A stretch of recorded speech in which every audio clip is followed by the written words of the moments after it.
So All right. It is the finals of THL. Legacy series for this season. Pretty exciting stuff. And I'm Aslan. I have been casting for a while, so maybe you recognize me, maybe you don't. But I am here. It looks like teams are Dad Legend and they're playing against E.T. Cthulhu. Both pretty established teams right now. And we have two exciting matches for you this evening. yeah, Hello Hello and against Netkek first, and then after that, in an hour or so, we'll have Noloro against Poppy. So two matches this evening, and then we'll have matches on Saturday too. So pretty exciting stuff. so yeah, let's get right into it. Once the spectate function functions, junction, and I am actually very happy to see ET has made it to the finals. Yeah, I'm spectating Hello Hello right now. Looks like the game has begun. Um, so do you have the class icons showing and all of the bands and everything, Judo? Yes, I do. Hunter on Hunter Mirror, and my guess is these are going to be Discover Hunters. It could be a Quest Hunter in there somewhere, but usually the meta deck is Discover Hunter. Yeah, I mean, I've Okay.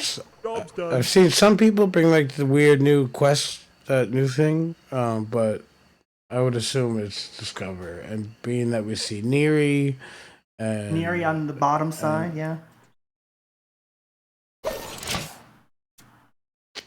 Ooh, nice. Niall plus Scout is always a good start.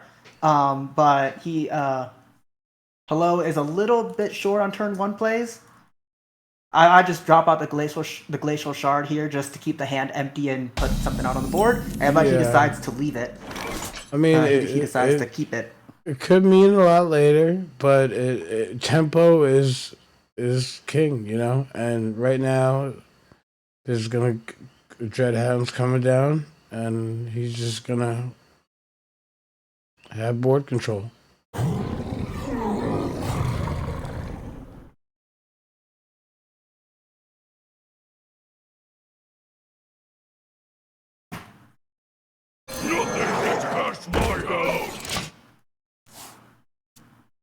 DK. Okay. Ooh, Parallax Cannon. Haven't seen that in a Discover Hunter deck lately. The more aggressive versions of Discover Hunter run that cannon just to push as much base damage as possible. We see the Niall come out pretty early, which makes a lot of sense. The hero power is very strong, so you don't want to you don't want to miss out on that. Discover And getting this out for free is very nice. Discover lists vary, like pretty much. Of course, there's the Elise version, which is gonna vary, but some prefer not to run Insidious. Some of them run Fetch. Some of them run Scarab. You know, so This looks like a faster version of Discover Hunter, probably without Elite. And you can yeah, don't for sure, for the, sure. The matchup into this Death Knight is probably not great for this fast version of Discover Hunter, just because there is a lot of healing available to the DK, and Parrot Sanctuary is a nice pickup for sure. You can play this and a hero power to fill the curve out, which is good.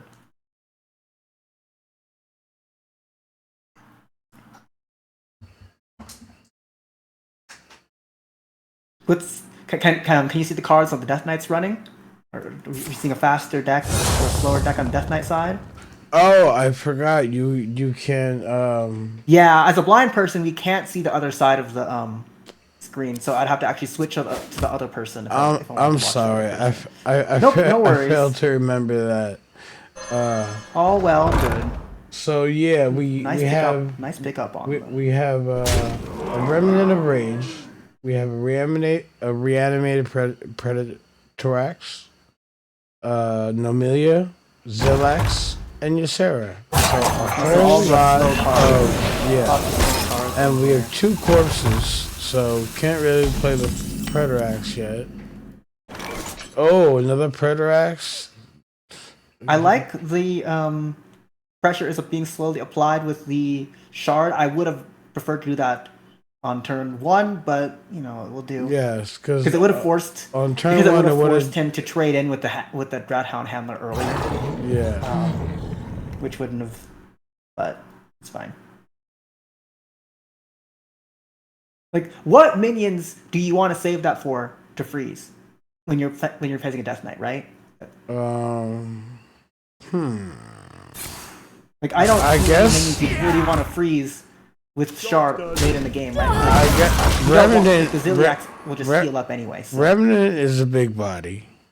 That's just right, but I mean, it can't actually do anything. Like, when you're playing in this kind of matchup, and like you're the faster hunter deck without like all of the extra like Insidious and everything, you don't have the the luxury of just freezing stuff. Yeah. If you want to push if you have to point damage, and here's the Insidious actually. So he is running Insidious. We were wrong. Just fine. No. Insidious doesn't mean it's Elise by any means. Fair enough. Yeah, I've seen Insidious ran in the non-Elise versions too. Yeah. Yeah. Ooh, nice. Tidepool Pupil.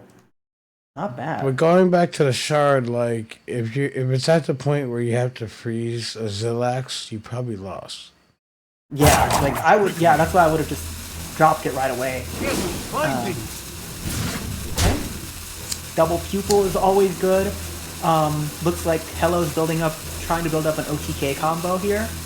So he's got a bunch of pupils there to get those spells back. Yeah, he's got a Mixologist too, which is... Yeah, you need a Grifta for this usually as well. And hopefully you get the good Grifta amulet. Yeah, I like if I can't get the damage, sometimes I'll go for the reanimate, and that can help you get like a Neri back or something. Yep. Sometimes you can get double Neri, but that's pretty rare. There's the Pterodax. Yeah, so there's the Remnant of Rage. Yeah, so this board's looking a little threatening, but I don't think he needs to be too worried about this. Ooh, there's an Arcane Shot. That's always good. Yeah, especially for those 2 pupils. So 5 mana. That's a threat. That's coming in. Okay. Ooh. There's Grifta. All right. That's a smart play. He's building it up, and this actually makes a lot of sense because he is on a bit of a timer. He doesn't want to get to turn 9 because that's when the Ziliax and everything comes down. Though the other thing is like you don't really need to worry about getting him minions to heal off of if you're just gonna go for the OTK anyway, and that's unfortunate. No amulet. No 6 damage. The only option was to go for the reduction. Well, the problem with the reduction is if now Neri doesn't double any of these damage spells, right? So. True. So he has to use but the ones you get from Tidepool won't be. Right. Okay, this makes sense, I guess.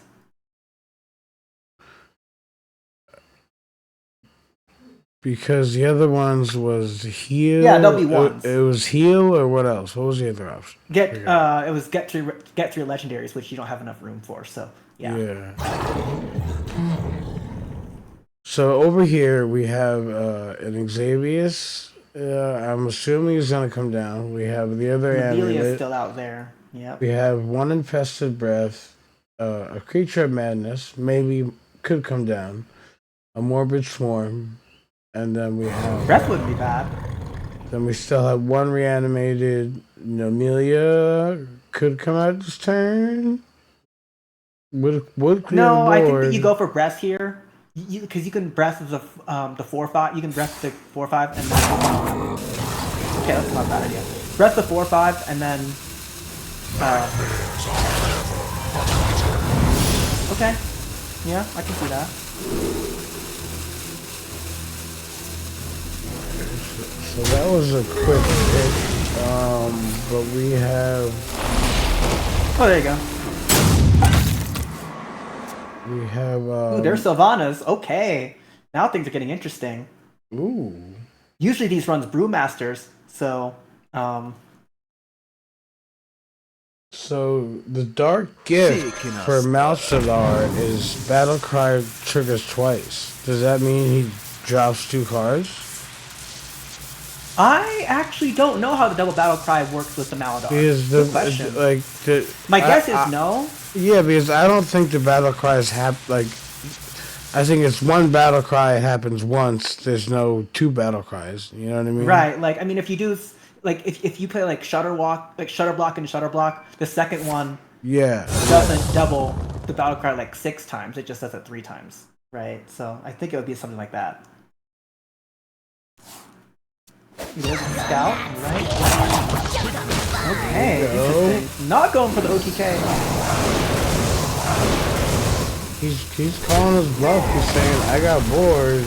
You got no corpse explosion." Like I don't know if there's any hard removal that can actually get rid of these things.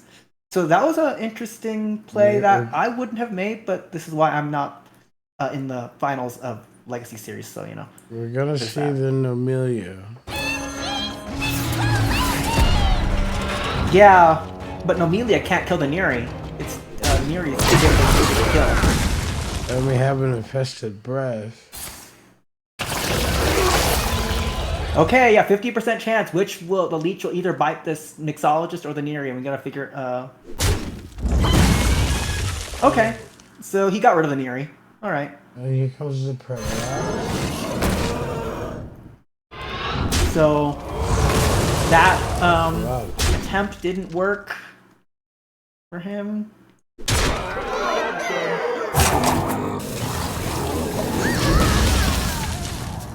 I mean, he still has the sisters that can.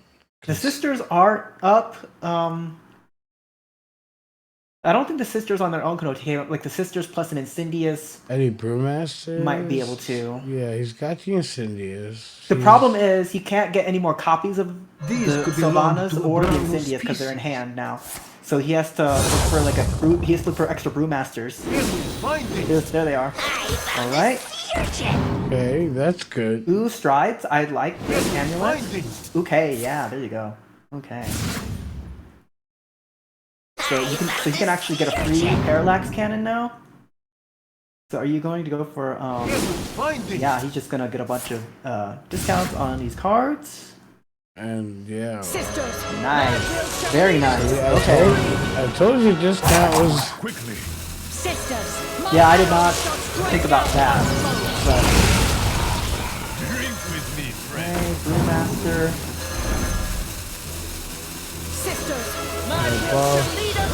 More amulets are coming down, so can he actually do it in the time limit is the question.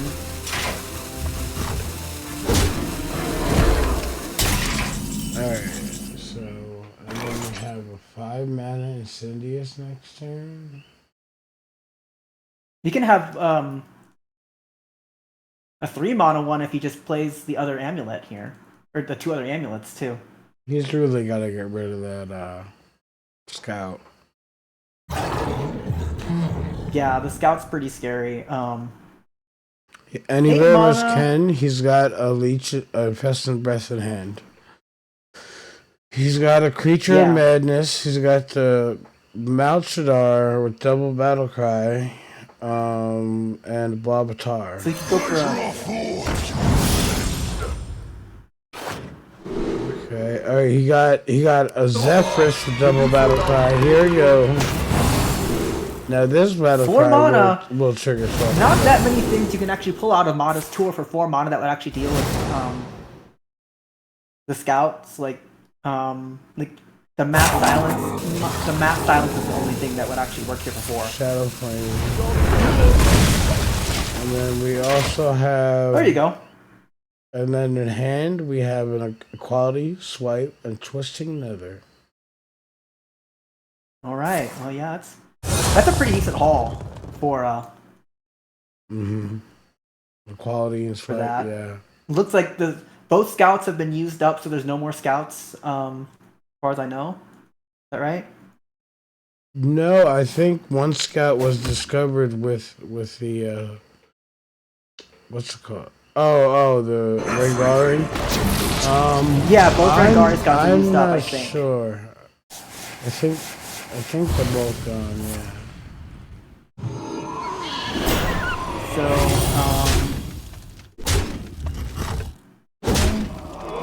There should be one more brewmaster in the deck though.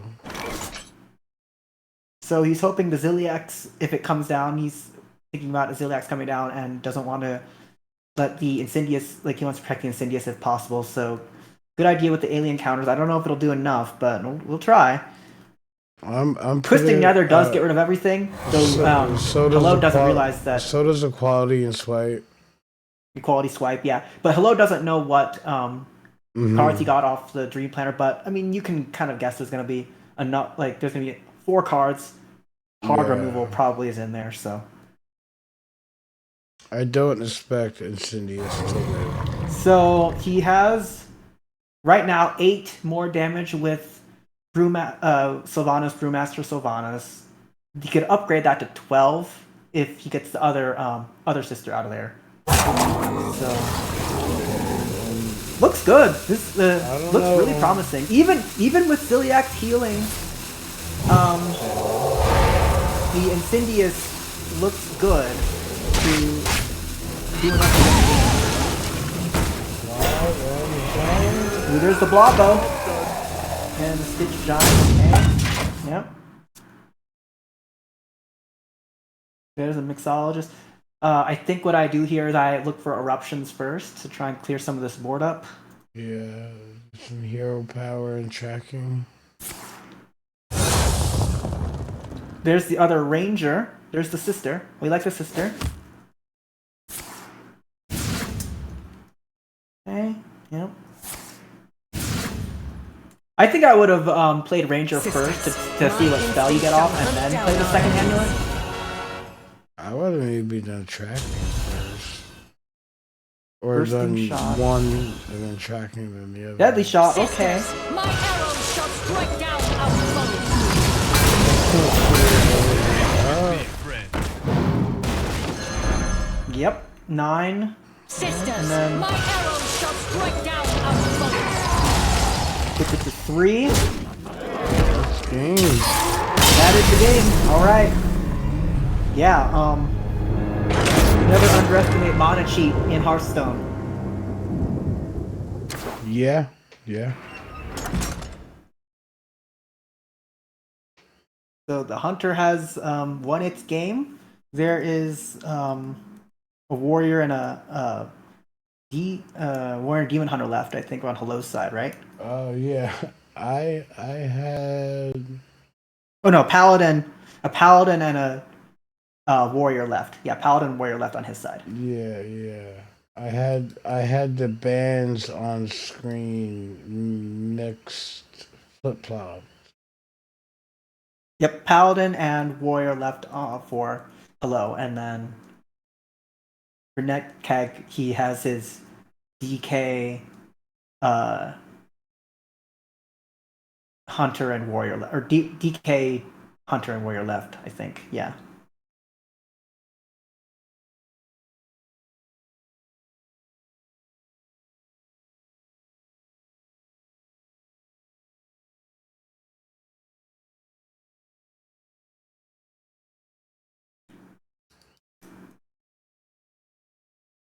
Where is the hunter?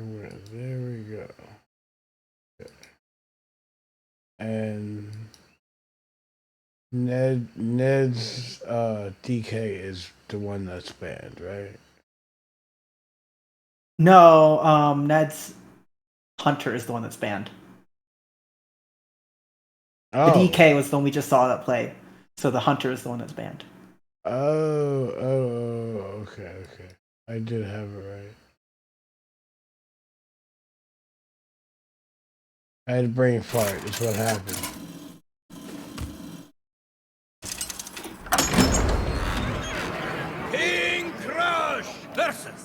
Paladin into Death Knight. I will fight Usually this with is a us. win for the Death Knight, because the Paladin's play is pretty linear. So we should expect that. We should expect that Nedkeg can deal with these waves of threats as long as he plays proactively, so that he has enough corpses built up to deal with them. Looks like he threw everything away for acceleration, or didn't get it. I would have kept the Righteous Protector, but that's just me. But maybe it is right to keep the to throw everything away and look for Treasure Gill. So yeah, not a great start. Ooh, there's Treasure Gill, so he can play that on curves. That's good.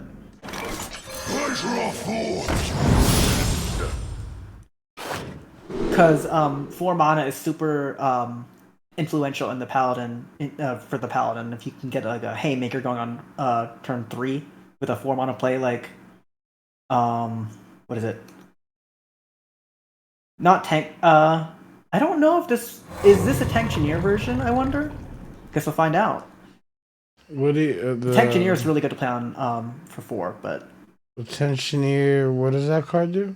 Tankshineer is the 2/1 Divine Shield that summons the 7/7 on Death Rattle. So you run it with Cubicle so that you can pop it. I don't think so.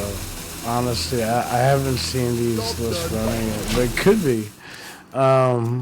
What we're probably gonna see is this come down with the aura, and this aura is like OP, especially when you this aura is pretty cracked. when you get those 3. My collection is the ever The growing. unfortunate thing for Hello is that he doesn't have the turn 4 follow up that he would like. And like he's got this big 6/9 with Dark Gift that he has to deal with. I would not have played Crusader Aura there. I think I would have played Zephyrs and just gone for a Modest Tour and looked for like a Silence card or something. But yeah, we have no spells in hand for the spell burst. By the way, we have a Chill Pommel Baron, Exodarch, an Nomelia, and a Remnant.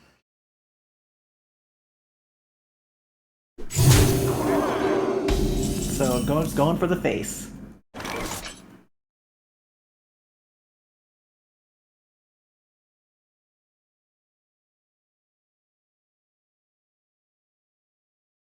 I think I would play. Stand strong. I feel like that was the weakest play he could have made on that turn, possibly. But maybe I'm wrong about that. Like I would have, like you could play Cardboard Golem there, and that would have been better, I think. But who knows?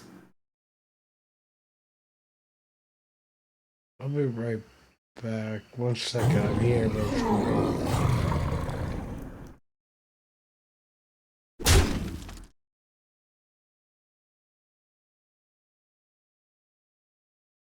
So, will you go face with this curator, or will you just he goes face? Ooh, there's the plushie. Okay, that was a lucky draw for this turn. So you can clear everything up here if he wants to do that. I don't think he has to though. Like he could play Nomelia here if he wanted, but there's no reason to do that either. Like Nomelia into the 1/2, that will deal 6 to everything. Yeah, so it'll deal 6 to everything. So there's no like good reason not to do any of this. Plushie would do 5 plus 3 equals 8. Yes. Decide and go for Nomelia. Because he can hit the guy in the middle, and there's, you still have a huge threat to it. With a clear on the board, pretty much. All on turn 4. Nomelia on 4 clears everything up. Pretty good. And the acceleration aura is going to go away after this turn. Which is why could play Cardboard Golem earlier and then Yeah, have yeah. it for one extra turn. I mean, I wasn't watching, but I'm assuming he kind of had to play it that way. I don't know. Well, no, I mean, so he played the Crusader Aura on with 4 mana when he could have played the Cardboard Golem. Oh, And, like it okay. would have, he would have been in pretty much the same position, I think. Well, Yeah, maybe not. Like, I mean, he couldn't have cleared that board up, but he did I have the remember plushie, so this could have at least place healed well. up, right? Like, I don't know if I mean, he using the Crusader Aura for something was like that's he can still save the Crusader Aura. Yes. He can save it now with the Golem. But then he doesn't have anything else to do, so like he needs to look at a 5 mana play. There's so Did we get? double Cardboard Golem. We got no rafters. Double Cardboard Golem. Why not? Yeah. Hell yeah. Base. Perfect. I agree with that. Death Knight is a little bit under pressure now with only 3 corpses. It's Yeah, I things are mean, looking a bit iffy. we just He can trade into the Nomelia with the Elise to trade it off, and then he still has to worry about 10 damage to the dome. But He's got an Amelia of his own. He can completely clear. so a Probably- 1/1 copy of friendly minion. So why don't? Yeah, I mean he could play. Okay, Dreadhound Right. Hammer. Yeah. He's not going. Not gonna do that. He's gonna do something else. This makes sense. Yeah. This does Save the clear Amelia because it's everything gonna- up. There's gonna be bigger than. And now we got 2-0 cross. Okay, yeah, that was a good play. Smart. So, like, yeah, the Death Knight really has a lot of swing back for this Paladin matchup, which is why I said that Paladin's gonna be hard pressed and has to really get in there early.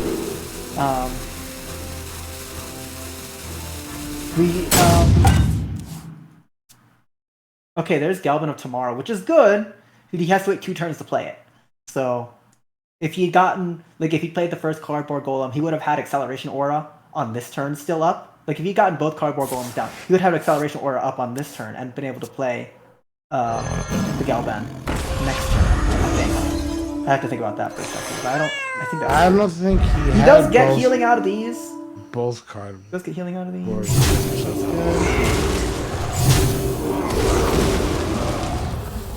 Back up to pretty much full, but there is still the 6/5 up, and that can trade in and finish everything up here.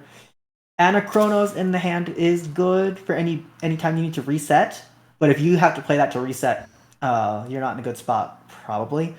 It is a nice preparation for turn 8 Kelvin though, so that's We do have good reason to use that. Charge Dark Gift Lifesteal with Divine Shield Dragon. We have Morbid Swarm. There it is. Let's clear this up. Another Dreadhound.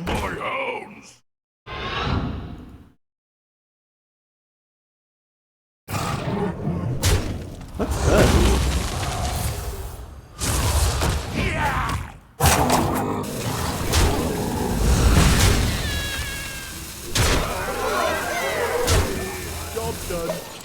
So DK So with this the is a pretty board threatening presence. board. Yeah, and Pretty threatening board, especially with the +1 attack available on next turn with this thing. But it gets reset with Anna, so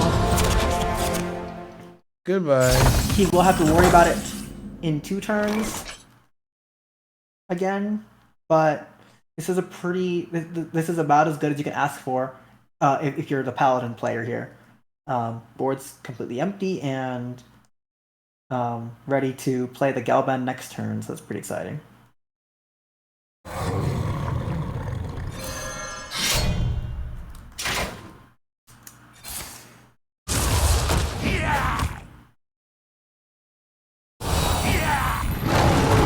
So he will be able to clear up the Anachronos.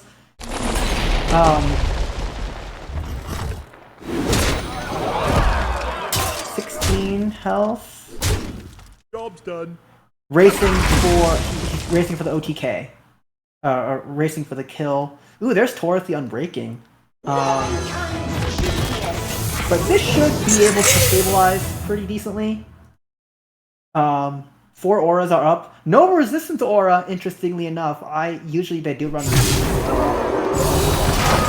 Well, there's more auras than you can get. Well, there's only 4 auras up here, so if you had okay. resistance aura, it would have casted. Yeah. So yeah, now Nettles has to figure out how to clear this board up. His health is in the danger zone, so Ziliax is pretty much a must if you want to clear that up without like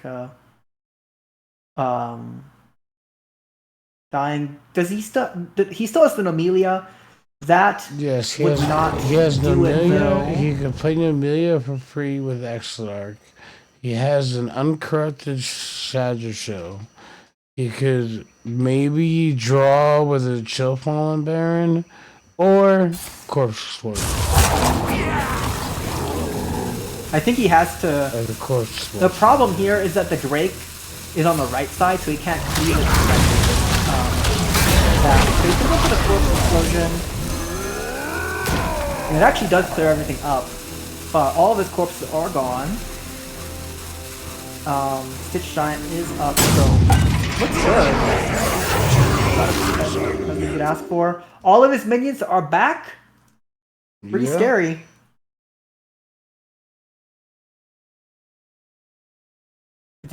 I think here as hello, you have to play Zephyrs here and hope you can get a good board clear out of it. Have you filled out the paperwork?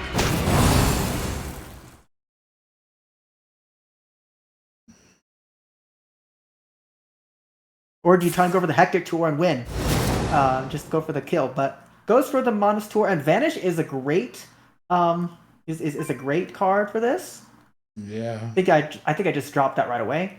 You can trade the other aura if you want. Looks good. There is no minion to buff on this on this aura, which is kind of sad. It's okay because he's got 4 turns left on all those auras.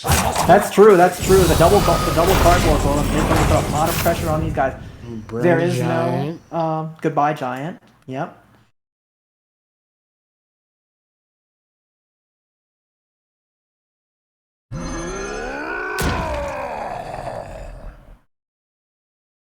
Free Giant.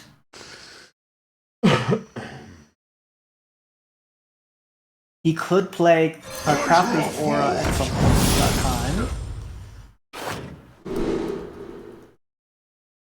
Okay, so we got a Bubbling Bellhop. I never make 2 trips. I never make 2 trips. Pretty worrisome. Curse my hounds.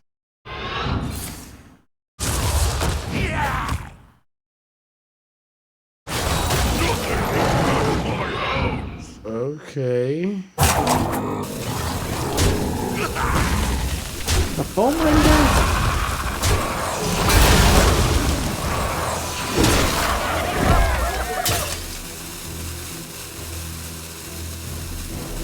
Okay, the chip is coming in. 14 health left on the Paladin, and the Death Knight is still holding on with 11 health. Plenty of meat on board. Ooh, there's Elise! Alright. Okay.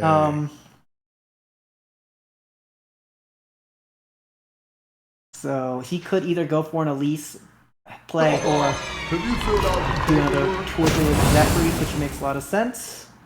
I don't think he'll get as lucky as he did the other time here, but we'll find out. Shadow Word Death and Shadow Word Ruin. Okay. So Death plus Holy Nova should take everything out here, I think. There's Shadow Word Ruin plus Holy Nova takes everything out for 7 mana, leaving it with 1 left.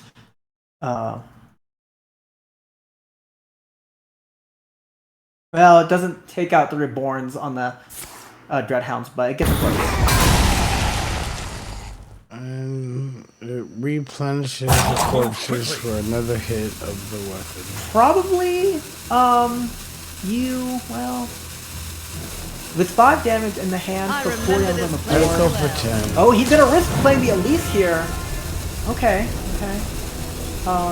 Gain 6 armor and...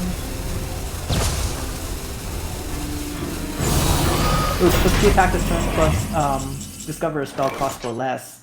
Okay. Yeah, and give your characters +2. Alright, we just drew He a can clear that board Blabatar. up. Yeah, but he can clear this board up pretty decently. And then, he didn't play the Holy Nova there, so he can use it on the Blabatar's slimes after they're killed, which is good. We also got a whelp of the bronze from the creature of madness. Wait. Yeah, I think, but I'm not seeing. Oh, any yeah, well, that buffs came on from it. when the Vanish brought all the cards back. Oh, okay. So So, did he... that can Which make card for a did he little- not get off of this thing? Did he not get the 2 damage to everything, or the 5 damage to everything, or did he not get the Nightmare thing? No, he did not get the 5 damage to everything. Yeah, he probably wanted that. Yeah. But he will be able to clear the board. So he's pretty much just got a 7/6 and a 3/5 from that.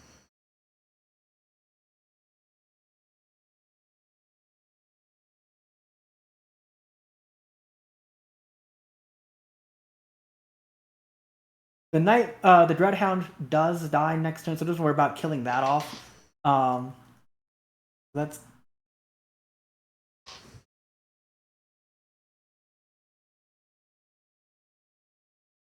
I think you have to click on Terra Run here and hope you can get a good area spell out of it.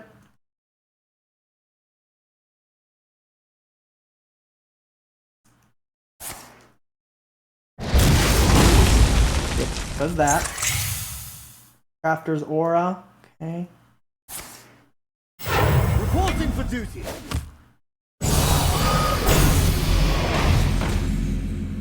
Alright. So we got one more turn. One more chance at this with this. Death Knight is holding on well. The Crafter's Aura lasts another 4 turns, and then he also has Mecha Torque in the hand, so that's a decent add-on to Crafter's Aura. Yeah, oh, I did not notice that. Yeah, that's a great add-on because it's a guaranteed minion for the buff. So. Yep.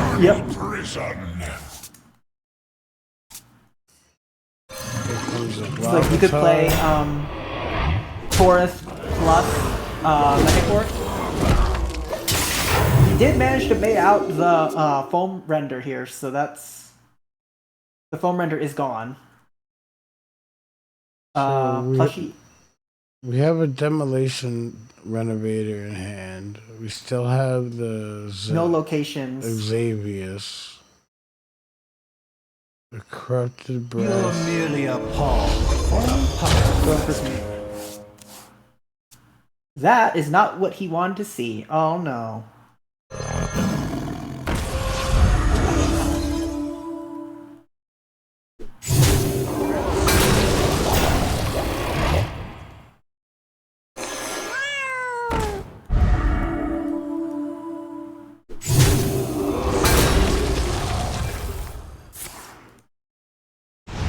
Kill off that. Okay.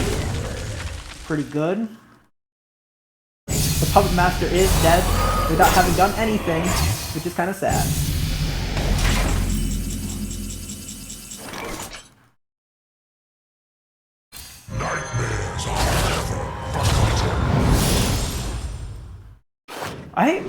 What card do you think he was trying to pull out from the Puppet Master? Like, I don't think there's many cards left that he would actually want to get out of the deck. Like, that many minions he'd want to get out of there. Well, off the top, there's Zillax. No, I'm talking about the paladin. I'm Yeah, talking yeah, about. yeah, yeah. So there's Zillax at the. Oh, because usually you want to combo that with the weapon. You know what I mean? Yeah, exactly. And when that happens, you draw Zillax or Fabled minion. Yeah, but if you draw Zilliax, you just get a 1/1 of a version of the Zilliax. So it's not even. I can't think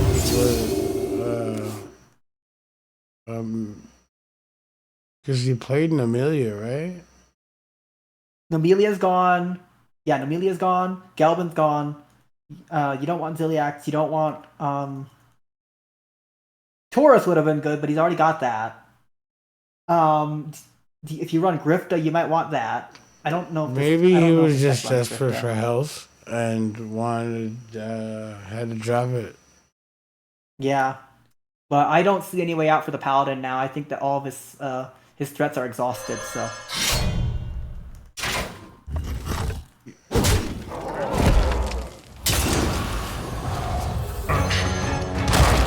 So there's that Zilliax.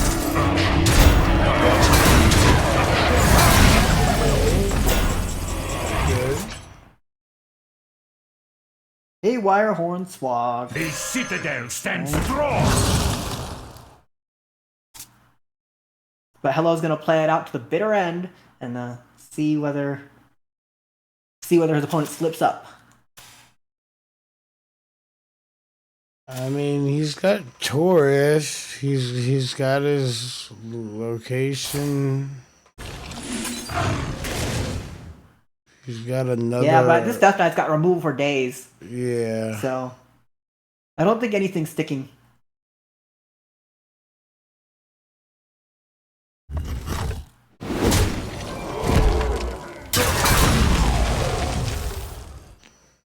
So we have 4 corpses. Death Knight. 6.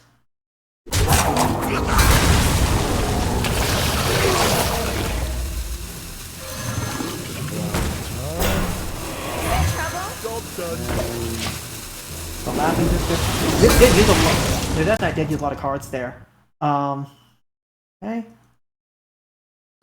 So we just got Malchadar, the Emerald Drake, and Demolition Renovator left.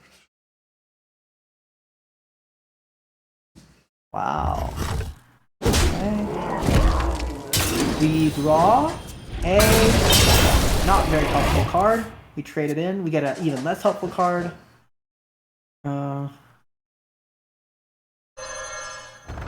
gonna see what spell we can pull off of this thing. None of that's gonna be very helpful.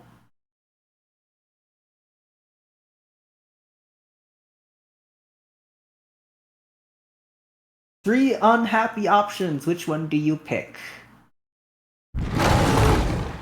The light dims, but we We're gonna blow up the poisonous guy there.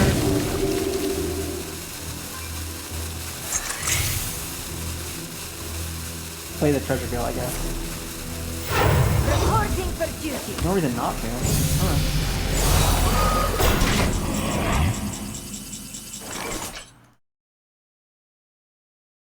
Wind up musician, not what you want to see. Alright. Can you clear up these minions, Death Knight? Yeah, we. The husk, I mean, you've got to do that, right? I mean, We just drew a ceaseless. where did the hideous husk come? Like, why is there no hideous husk in this deck? I have seen creation. That's a good question. I will bring destruction. Oh, draw on the Grift. Still 11 mana. I think he's gonna go for I go for value here. I don't like. with 6 You can just damage outlast of this his guy. legendary. There's no reason to card. outlast this guy. I pick up the legendary card. Like you don't. Yeah, no, he's he still the already damage. gave us 6 damage. The damage is in. He gets rid of the location, the buy location, And then Drake going for a broke with. It's gonna go for broke. Use every card in the hand left. Yep. Can you win? Manifest the Time Ways is the card you want to be seeing here. No taunts.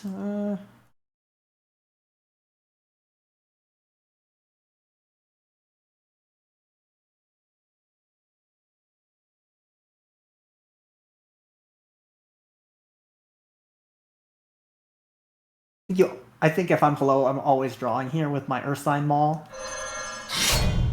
Yep. Are you gonna go face? Yeah. And then there's the aura. Trade that out. We get two of these area spells, which is great.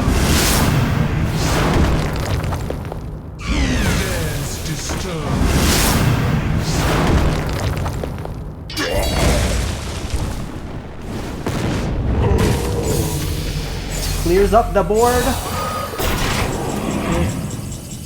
Another Marithra. Oh no. Probably the worst 6-drop you could see in the game.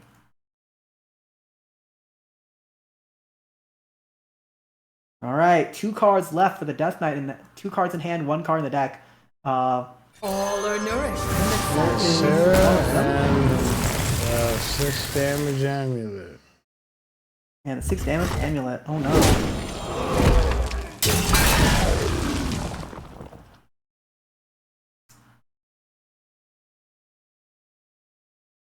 I might be wrong. He might have actually been able to outlast all of the Death Knight's removal. Yeah! Wow, look at that. I did not expect that. Hello up 2-0 with just the warrior left to win. Do you think it's a Dragon Warrior or a Control Warrior? What do you think? I probably it's hard to tell. I'm gonna get something real quick, by the way. I like Dragon better.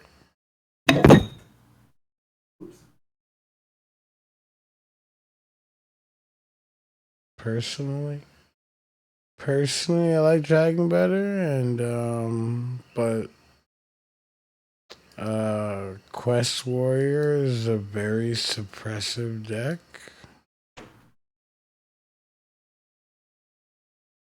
Okay, making sure I have the bands right here.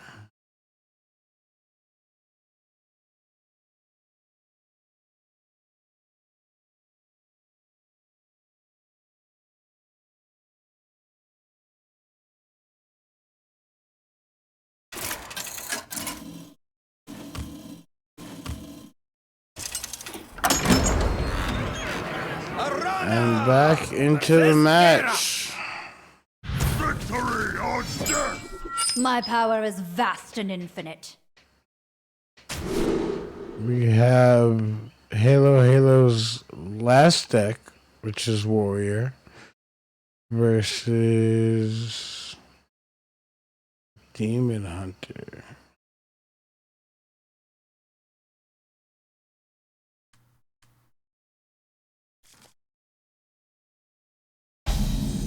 And it looks like it is a Quest Warrior. All right.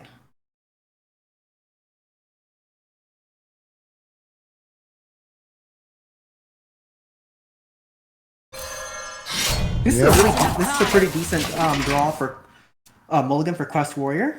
This is good.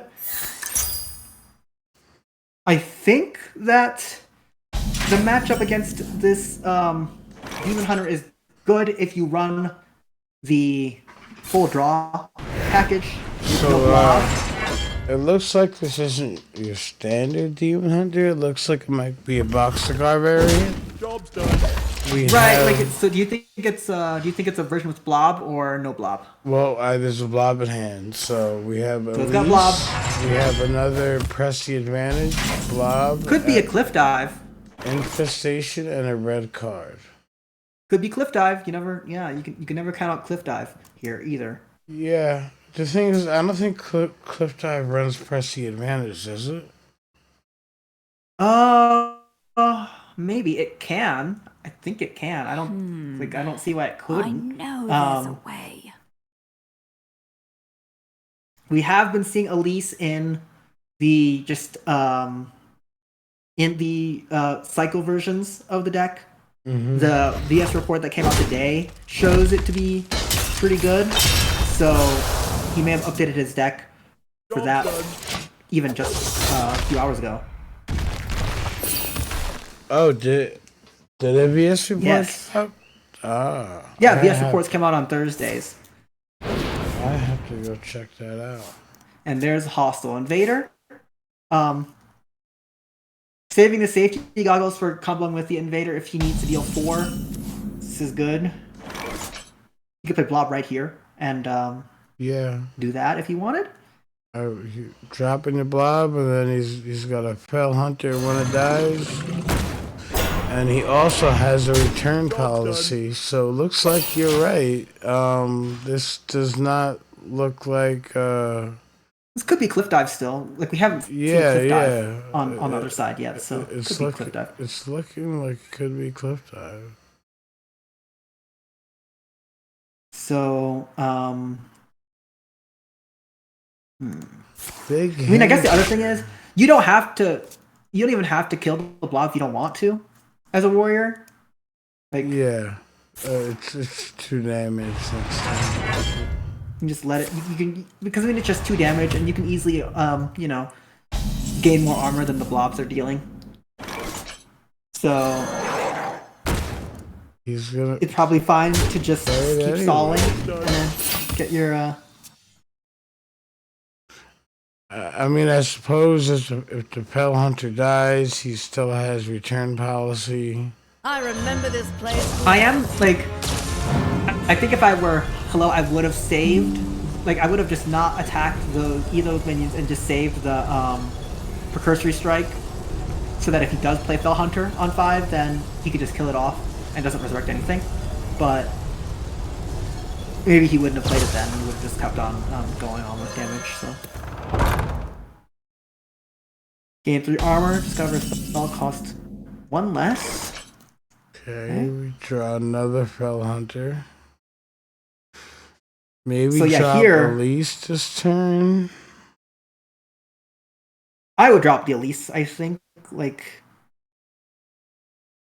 because you can get the +2. You can get the +1 Yeah. attack right I now. remember And this place. start- also, you Start get the putting on blob, pressure. get the Blobatar killed.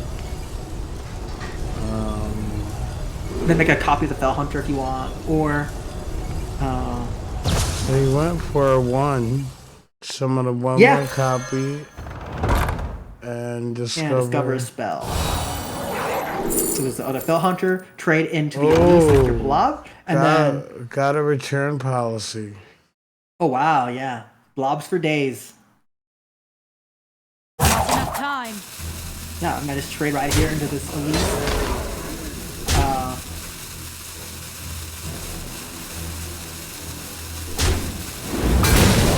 So yeah, now he's got 2 Fell Hunters with blobs in them. Pretty good. I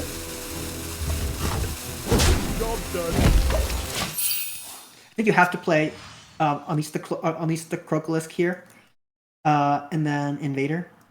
Yeah, I mean, there's no reason not to. Safety goggles, Invader, unleash will clear almost everything and just leave you with some blobs left. Which isn't great, but it could be worse. Forms of life will be crushed.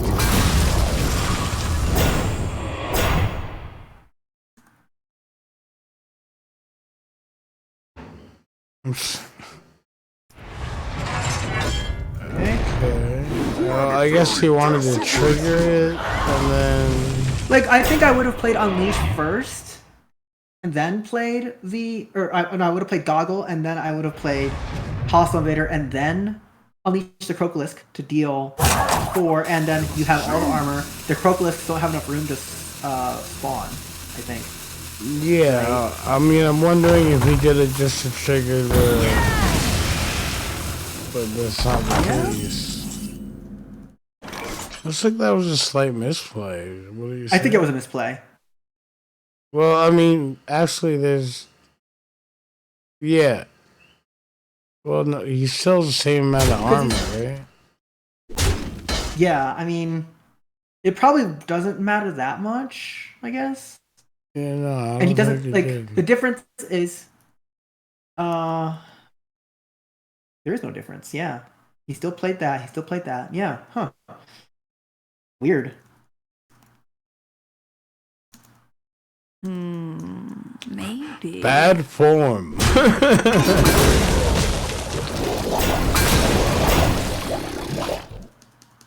So a bunch of blobs here. Yep, and we're gonna. If he'd waited one turn and he had a Calipro, he could have played a Calipro here. But I guess he didn't have to worry about that because he got another Fell Hunter with more blobs and a return policy with another Fell Hunter with more blobs. So Yeah. Still no cliff dive in hand. We drew an Axe of Centaurus. We have you play one. Marin here. We have 3 return policies in hand. Do you think One you more play Marin Bulbasaur. here? Forms of life will be crushed. Guess not. So this doesn't really clear up anything because he gets 2 more blobs out of that. He's just gonna get so many more blobs.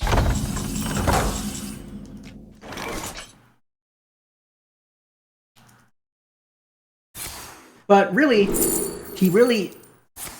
as long as he can keep clearing the blobs and he can get to turn 10, then he's golden, right? Because I mean, 33 life here is a lot. And next turn he can actually coin out the Ziliax if he needs it. There's that. Yeah, I mean, and you're up against a board of 1/1 poisonous I know there's a minions. way. Like, Yeah, they can't hurt your face that much. really, it's gonna come down to a good cliff diver, Confero. How do you pronounce it? I don't know. It's probably Calipro. That's what I see all the streamers saying. No. But you never know. Yeah. That sounds way more correct than my special ending behind. All right. Well, look at that. You have your brawl. We like brawl. Can we? Board is very clear- sticky. Another Unleash the Crocalisks if you need that. Need more armor? It helps. You know, you never have too much armor against a thing, but he goes for the Succumb to Madness, which is decent if you combine it with the Dracorex here, so you can get another Dracorex next turn for free for 2 mana. Sure. That Blow up is the. Oh wow! value. All right. But now he can't actually. So he's got a bunch of Calipro. 1 attack minions here that needs to.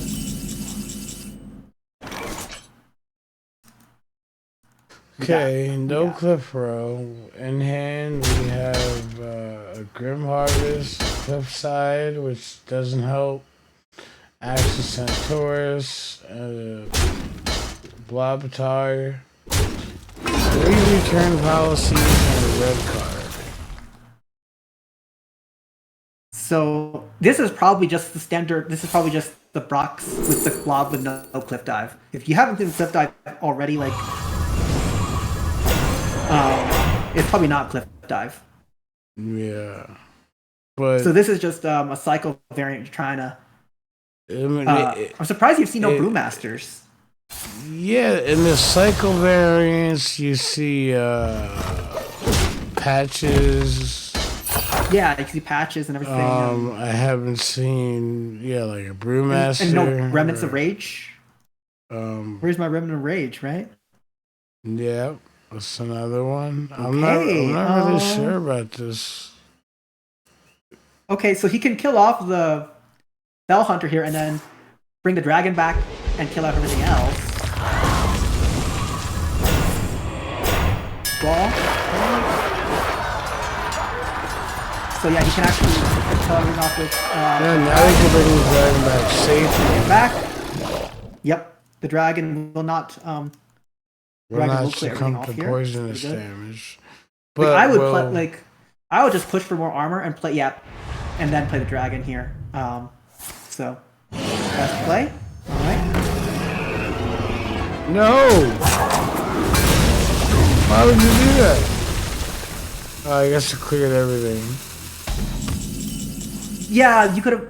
Yeah, because he didn't want to. He didn't want to leave the poisonous guy up. Yeah. Yeah. Okay, so there's a remnant. There's the remnant. Okay, more blobs are coming in. Lowe's like, all right, the 6th turn in a row with blobs. How many more do I have? How many more do I have to deal with here? With these blobs? A lot more. A lot more. There's still one in hand.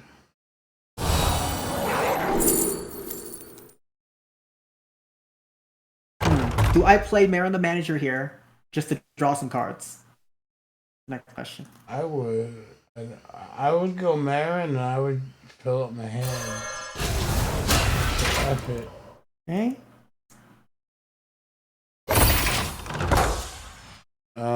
So we have discovered... There's a brawl. Relaxation for all. Jump And all there. right. Discover a minion that costs 5 Wondrous or more wand. with Yep. dark hit. Next turn is quest completion. That's Exciting. good. Ooh, new heights. We love new heights. Can't argue with that. And you get the shield slam so you can kill off the Fell Hunter. One of them, anyway. Yeah. Okay. Looking good.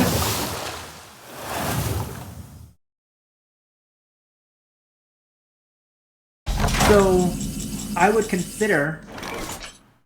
never mind. No, I would not, actually. Okay. Just trying to get some value out of this thing because grinding the warrior down isn't working. So we got Ferocious Fellbat. I don't know. Ferocious Fellbat. Oh, man. And Well, you know it's going to resurrect a bunch of Fell Hunters. Oh crap! It is, and it also.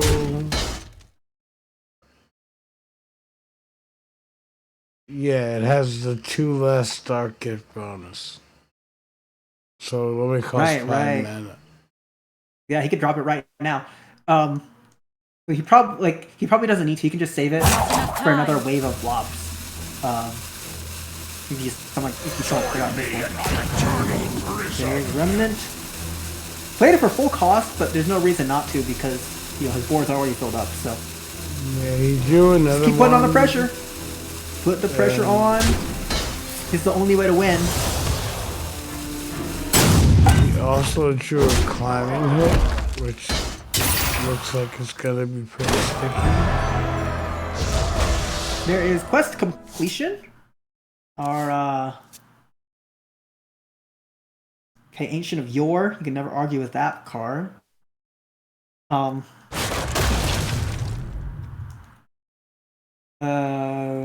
don't know what I pick here. Jettison, maybe? Just get some more value? The city defense doesn't really do much, and the Shadow Flames fusion doesn't really do much.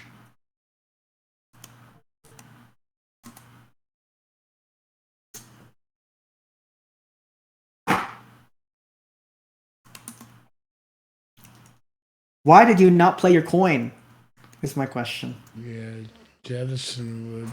Goes for the city defenses, okay, and then he's just gonna stall a little bit. I think I would have 26,000.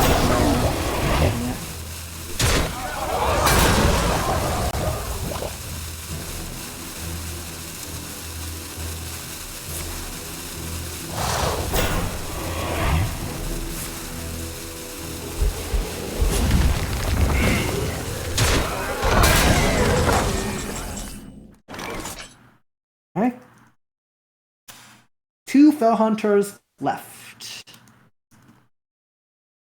You still have you seen any of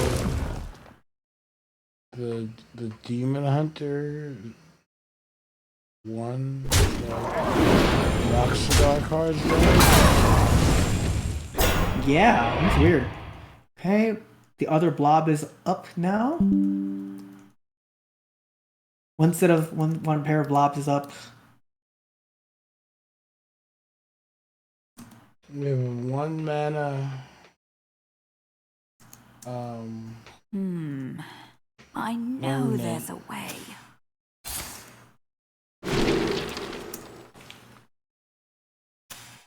Enough time. Fresh spell steam. Hot out of the kill. Oh, one card is that. Red card's a taunt. Going for the face damage here, and then Yeah. 8. That was weird because you would have figured he might want to swing to kill the Marin. Yeah, I mean, getting the Brox. And get the.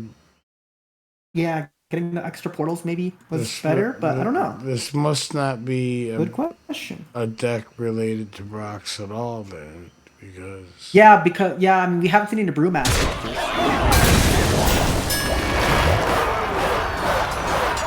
Okay, so there's gonna be another set of blocks coming out of this thing now.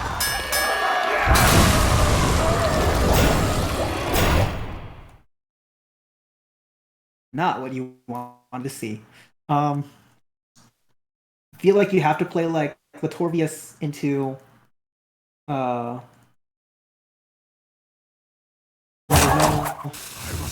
great. Like you don't want to Bulwark here is pretty useless. You want to play that. Maybe you play Ancient of Yore here, honestly. I have seen creation, and I will bring destruction. Ham. Okay. Oh, there's an Eladar. He ate up the Inquisitor. Yeah. That was probably from the jump scare, though. That probably wasn't in the deck. I don't think. Like that wasn't part of the build deck. He got it off the Dark Gift card thing. That shuffled a card into your deck? Yeah, that's my guess. Okay. So that is up. Other one is up. So 2 Felbats. Are there any more return policies left? No.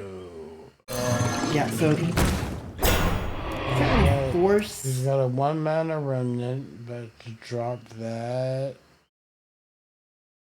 Because he really wants to force Hello to kill these guys off. Oh, he did it for himself. Alright. Enough time. Join me in Alright. prison.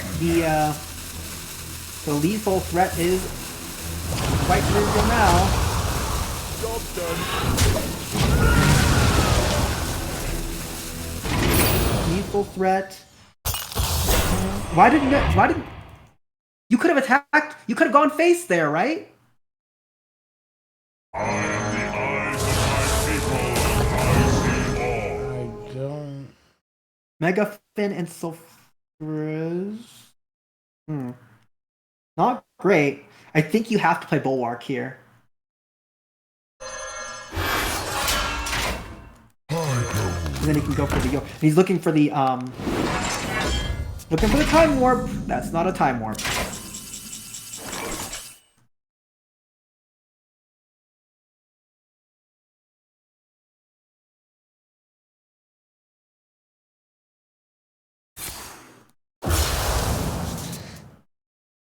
Infestation. We have a patches in hand, so it is a cycle variant of sorts. Yeah, the draw was just incredibly bad.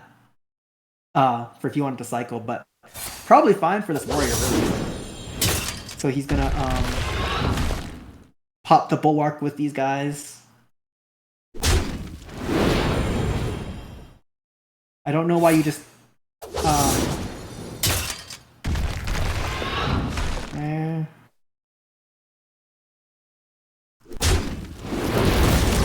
Not enough time.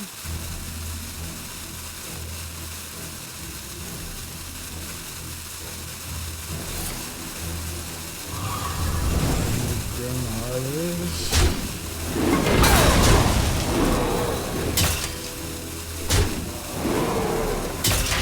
Do another round. Okay. The question is still here. How do we answer this board of minions? I'm kind of tempted to just say go for gold and cobalt here and see if you can pull out some magic. There's time warp, 4 of them. All right. Oh my lord. Too bad it only says once per game. Yep, once per game. The main problem is let's see here. Yeah. Ooh, interesting. So this will maybe clear the board. He has to trade into this slot with a flop here with Latorvius.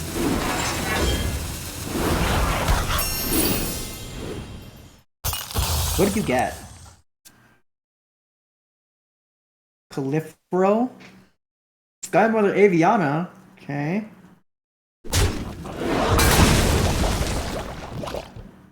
Okay, so no more taunts. All taunts are dead. Too bad that he didn't think of doing that on the turn before, but whatever.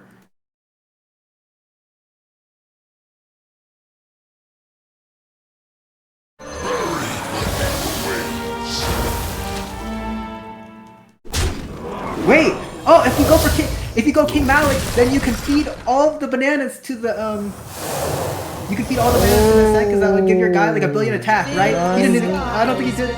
Don't think he saw that. Not that I would have done.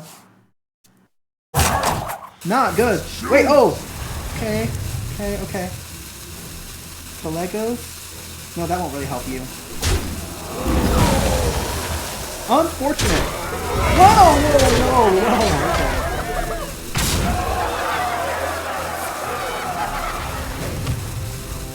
How much are the bananas, the infinite bananas worth? 2-2? +2. Wait, is it +1 or +2 for each one, right? Because I think he would have had 8 mana to do that with.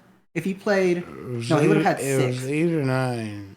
Yeah, plus the cost of the... Plus cost of King, which is 4. I think he would have had either 5 or 6 mana, so he would have get 10/10 on the Sank, and then use...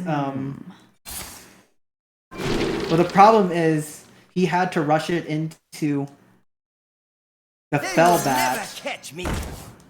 He had to rush it into Fellbat, I think, to keep it alive, so he could use it on the other guy. So he could use it on the guy, and then rush it into the.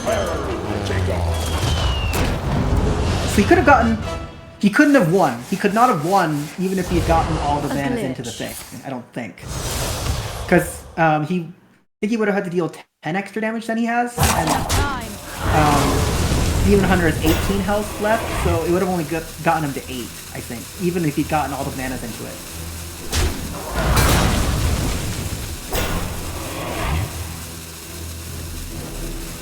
But he has another chance this turn, possibly.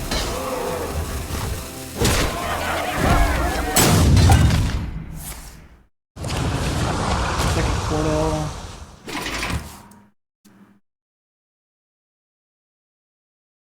There's a lot of play left.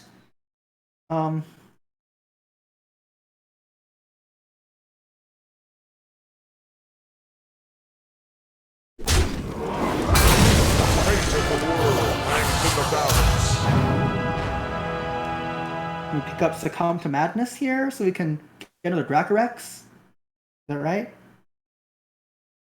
Yep. Trade in one of the I would trade in all of the imps into the blobs and then just kill off all of the spawns.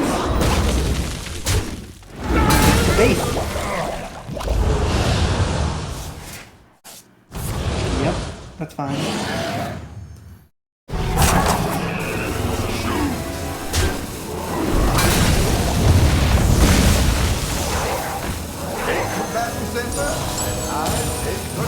Fell Hunter, Fell Hunter.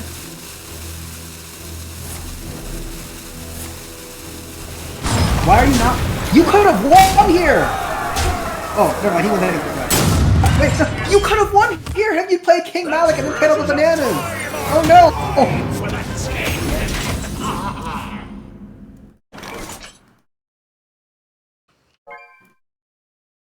You could have won! Oh no!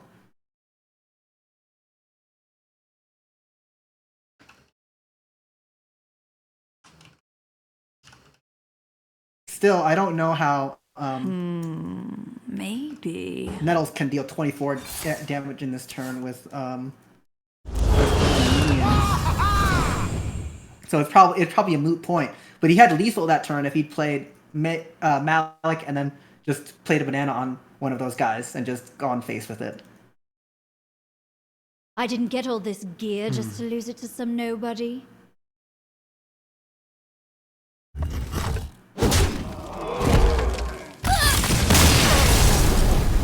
And a 3-0 sweep by Hello. Alright. Yeah.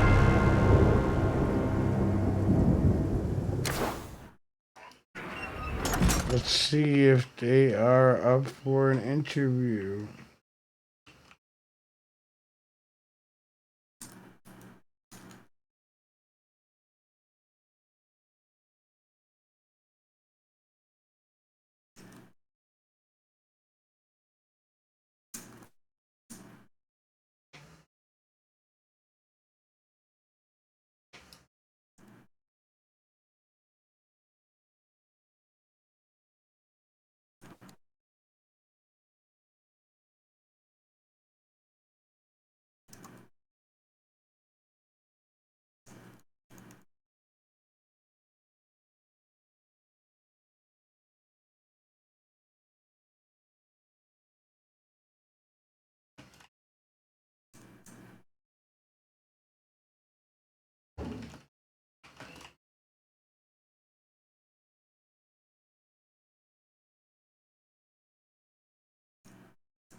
Does he want an interview? Yeah.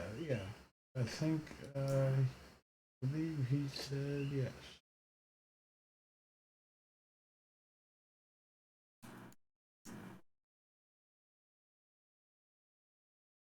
Okay. I'm gonna have to start a group one. So Yep. 1 sec, I'll disconnect. Just add him.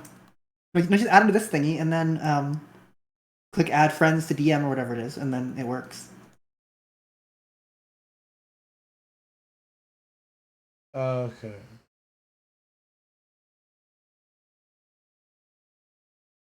Oh, I can't because we're not friends. So Add him. I can't because we're not friends. So, oh, here we go. Now I can.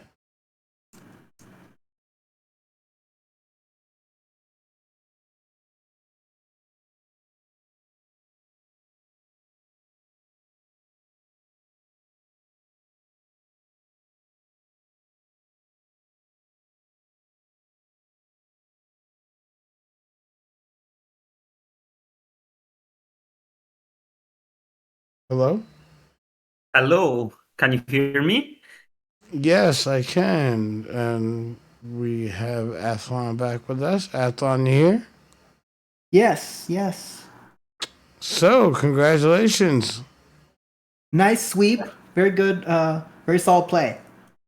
Thank you. Actually, it was a lot of fun and thanks for organizing as always. And thanks also to my team and to my opponent, because they were always supporting, and I think they deserve a heads up. Yeah. Could you tell us about your choice of decks for this week? Yes, so I actually was playing on a tournament in the Battle of Constellations last week, which somehow I won. I don't know how, but I realized that one of my decks, which was DK, was kind of struggling in the meta. So I decided to drop that, and so I was trying to look a replacement by keeping Hunter as a ban, and in the end decided to go with the unconventional pick of Paladin, and somehow it worked out. Had some luck, but that's Yeah, also I was hard. surprised that your Paladin was able to outlast all of that removal.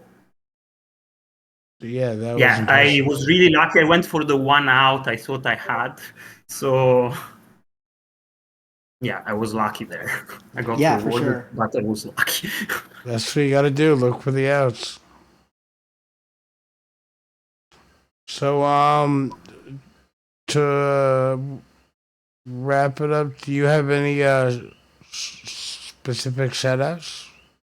Friends, Yeah, so family? I was saying I want to shout out the team because they really carried us to the finals, and I really wish all of them luck in their games. I know now Nkoloro will play, so I hope that will also be an enjoyable match to see. And also I want to shout out my opponent Nedkick, which was always very accommodating in finding a time, in waiting for me, and so on. So yeah. Yes. Well, thank you for being on the stream here and agreeing to stream. The viewers are always excited to see live Hearthstone games. So yes, Indeed. Thank you for casting too. Yep. Thank you very much for being with us. All right, you have a good night. Enjoy your night. next game. Thank you.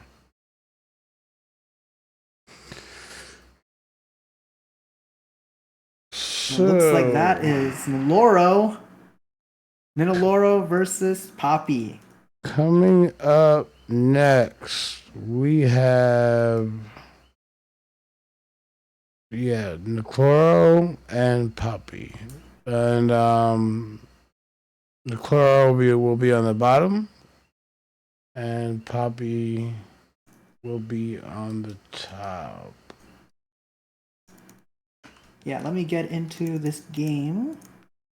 Do you want to talk about classes or bans at all? So, Poppy banned Paladin and Niclero banned Demon Hunter. DK Priest and Shaman versus Mage, Shaman, and Warrior. All right, probably interesting class picks here. I know you don't see like Shaman isn't a super popular class right now. Hagatha Shaman is still good, but it isn't like head and shoulders above the meta since the mini set like it used to be. So interesting picks here. Priest on Nikoro's side, not like super popular. Probably Protoss, and then Poppy probably running some kind of Protoss mage on his side. Could be like some other like a meme mage deck. Could be like a quest mage or something. But I don't know if I trust bringing that to finals. But I guess we'll find out. So I mean, I have with been it. seeing a lot of Quest Priest, to be honest. So that is a possibility. Could be Quest Priest. Yeah, there's no like meta deck for Quest Priest, so a lot of it is like intuition based, and it looks like they've begun playing. Scarlet versus Anhilda. It is DK versus Warrior. Battlefield. So The march of this should be undeath interesting. begins. What kind of warrior are we looking at here? It looks like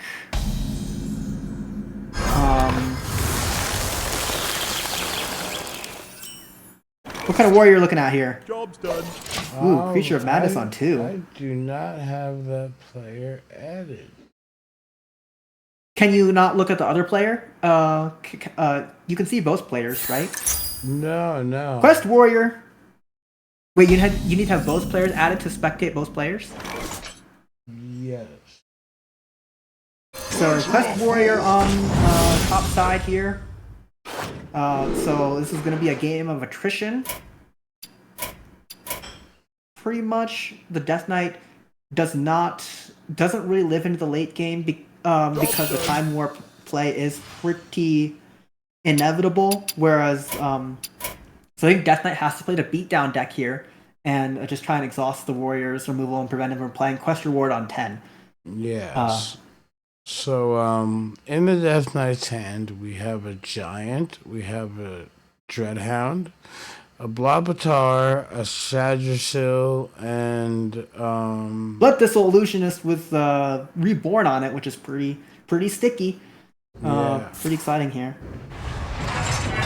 Warriors digging in, so we'll see how this goes. And there's the Corpse Explosion for if you ever need any removal against this warrior, which you probably won't need too much. So what the warrior has, we have a Brawl, Unleashed Crocodus, H in the lore, Coin, Zillax, Safety Goggles, Ceaseless. Yeah, all of the good stuff that you expect out of a Quest Warrior. Not really much he wants to play on turn on the 3 mana. Like he could play a Goggle or something, but usually you want to save that for Hostile Invader so you can easily clear anything up on 5 that you can clear up. No Hostile Invader here. Wicked Blightspawn, that's an interesting addition. It does give you a little bit more lethality. Like if you can get your Foam Render going, then you pretty much have an infinite weapon with like 9 attack on it, as long as you can have the corpses, sort of. Yeah. So that is a good advantage for DK, for sure. No Hostile Invader. We got an Ungirl Brochure, The scourge comes for all. which looks like is gonna come out. Yeah, I don't really think there's anything else he could play on 4 that would be. He could Safety Useful. Goggles first, but like you said, he's searching for that Hostile Invader.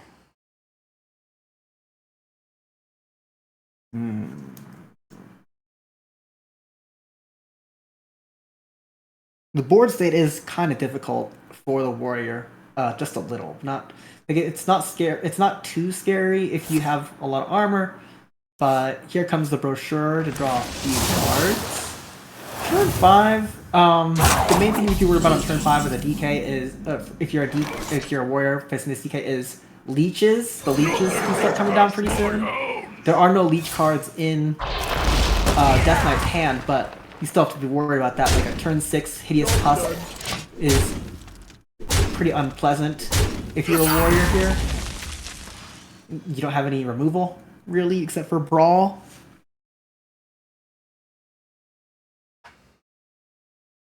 So he has to be considering that. 20 health is a bit in the danger zone, not too bad.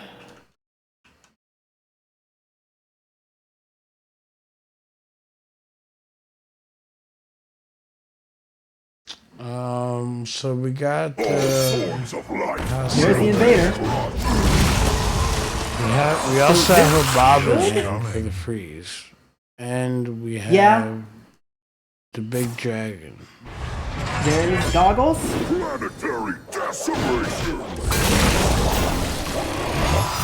See us coming. So there is 5 damage on warrior side of the board, which is pretty good. The removal was pretty effective. He's gonna go face with everything before killing off the hostile invader. Makes sense to me. Board has been reset, Eternal prison. and that is a pretty decent draw for Nikoro. Getting the Exarch there is good. Is he gonna So go he has the for option of playing ants? like he's the option of a free Shala here if he wants that. Job's done. And then a Pitch Giant to follow up. So pretty good. Another Ancient of Lore up top. Still have Brawl in hand. I would assume just to drop an Ancient this turn. Like I would just consider playing Exarch into Shala into Stitch Giant. Next turn, like that's a pretty. Combatant center. Pretty well played. Okay, nope. Bob comes down to shut that idea down. Ooh, there's the foam render. All right, let's start getting that face damage.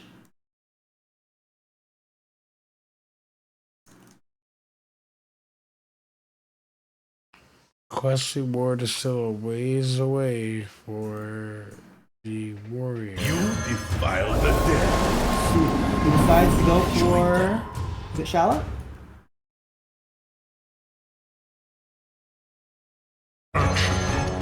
Ziliac. Okay. I can see that. You want to stack the Stitch Giant on top.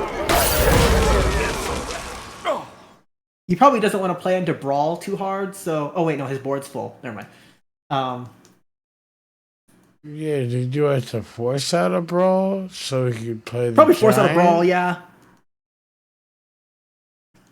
I guess he feels like he's not going to need the lifesteal. Don't need a lifesteal, no. I mean, the warrior doesn't really have burst damage except for, you know, the Mirazon thing at the end, which kills you anyway, so... Mm-hmm. He's probably pretty secure about that. Though I think, personally, I would have gotten that foam render online this turn. Yeah, I would have too.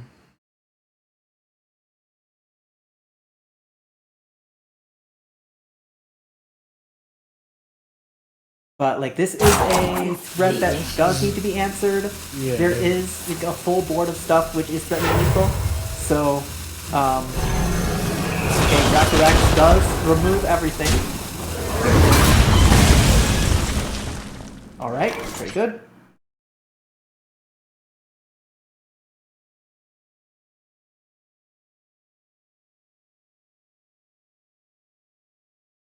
Here I play, what would I play here? Good question.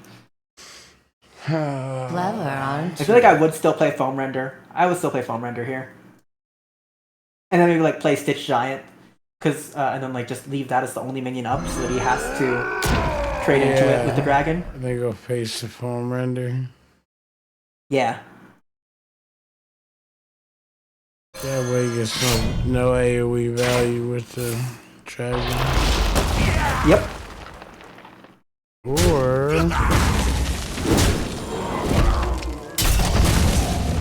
Interesting. kill the Okay. dragon. He's gonna attack. Leaving the area open for Wicked Blight Spawn into Corpse Explosion, which will give him a 9 attack weapon. It's pretty exciting.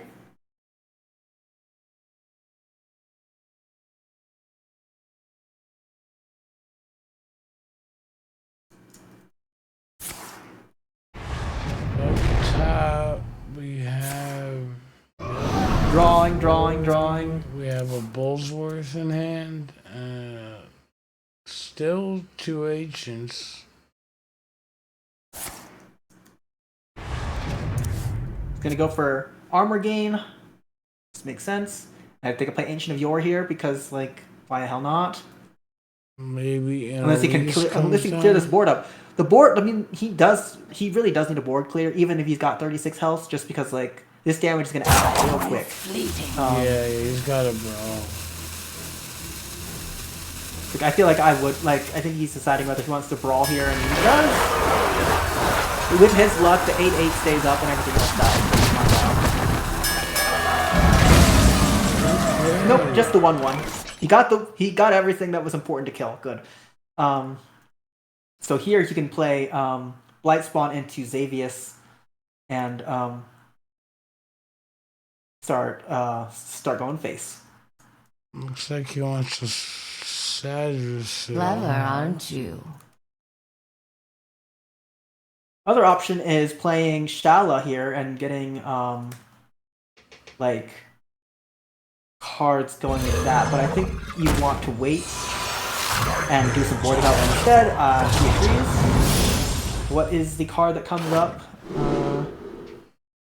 Don't need that. Don't need that. Ooh, Elise with double battle cry. That's where it's at. Yeah. Talk, little Death Knight. You can't argue with Elise with double battle cry. Ooh. Messy. 30 life left. Alright. 2 more turns until that quest reward comes up. I think with the double, I think with the like a Shala into a Drake, a 14-12 would probably be pretty good and prevent the warrior from developing in the way that he would like. So I would be looking for a way to play that or to play the Shala here.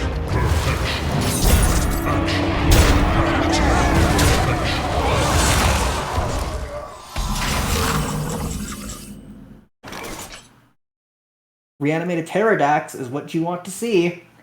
Alright. I remember this place well. It's gonna go for a plus attack here, so we can get favorable traits into to get into these minions. Radiant Crystals is good too. Oh yeah, Radiant Crystals on the Pterodax is really strong because then you can get like a even more attack on your weapon. Go for more. This is the 10 attack. This is the 10 cost here. Not as good of pulls on this 10 attack on the 10 cost. Okay. We get extra Blight Spawn. Ooh, I think I would play Frost Strike here. Even though Armored Deck is nice, I would play Frost Strike there and clear up Ziliac. I would agree. Right now, like, Whoa! Why did you not play Pterodax and Frost Strike? Oh, and then you could have gone face. What? Oh, I think that was a misplay. yeah, I don't know. I mean, right now the armor is manageable. It's only at 10. But Yeah, I mean, but like if I'm at 19. if I'm DK, I need to get that attack. Like I need to be going face with my weapon, to force him to play Bulwark, right?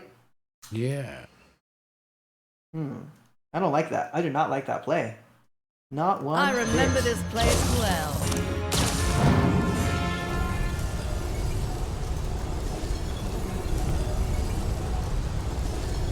Okay, we're All right. going for 10. He probably feels pretty secure here, and I would feel the same. 40 health. Can't kill from 40. You can't even... He has 17 damage showing. 9 from the weapon, 3 then 5. So, like, that is a lot of health lose. But he does have Ancient of Yore, so there's at least like some card drawn here. There's Bulwark. Okay, that makes sense.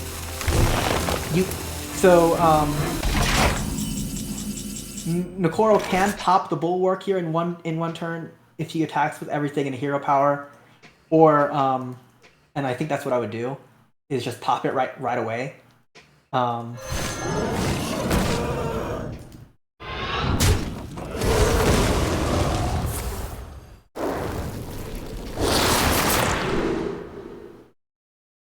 I think you go for Marrow Manipulator, I would say. no, you don't want to use your corpses. But he, maybe he does. Sure. Oh wait, no. Oh wait, no, because that will pop all of the Bulwark charges in one go. Yeah, you're right.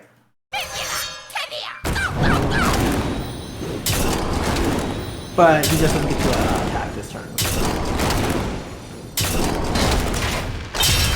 Now he can start.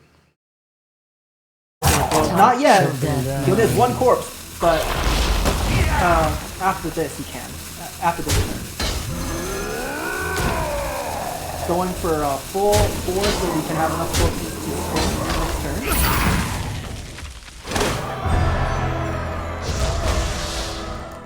A lot of pressure here does make it a little bit scary to play quest reward safely, so he might decide to forego doing that and wait till the board's a bit safer.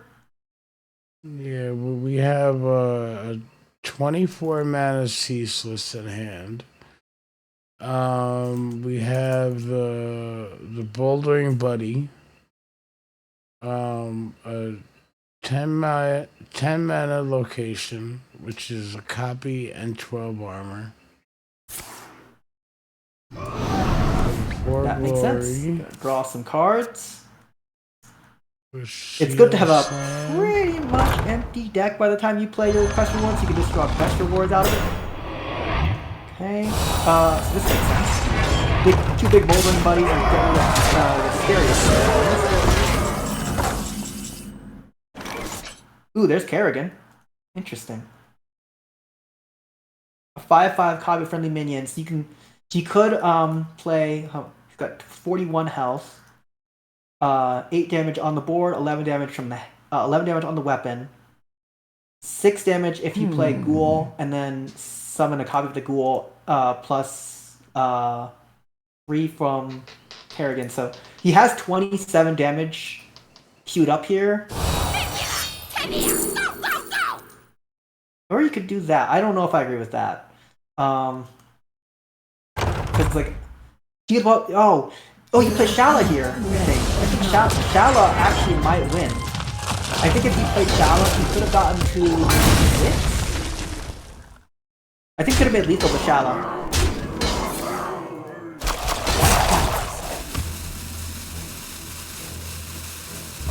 I think this might have been his play. Shala, he would have gotten. He could have gotten 10 damage from Shala because the Nightmare plus the 5 damage is 10. So he could have gotten 3 plus. He could have gotten 8, 18, 29, 40. Yeah. I think if he played Ghoul, Charge, Shala, and then the the deal 5, and then the plus 5 on the Ghoul, and then made a copy of the Ghoul, he could have gotten an extra 15 damage or something like that. I think he might have gotten lethal. I'd have to go back to that board state and add it all up, but I think he might have done it had he done that. Maybe.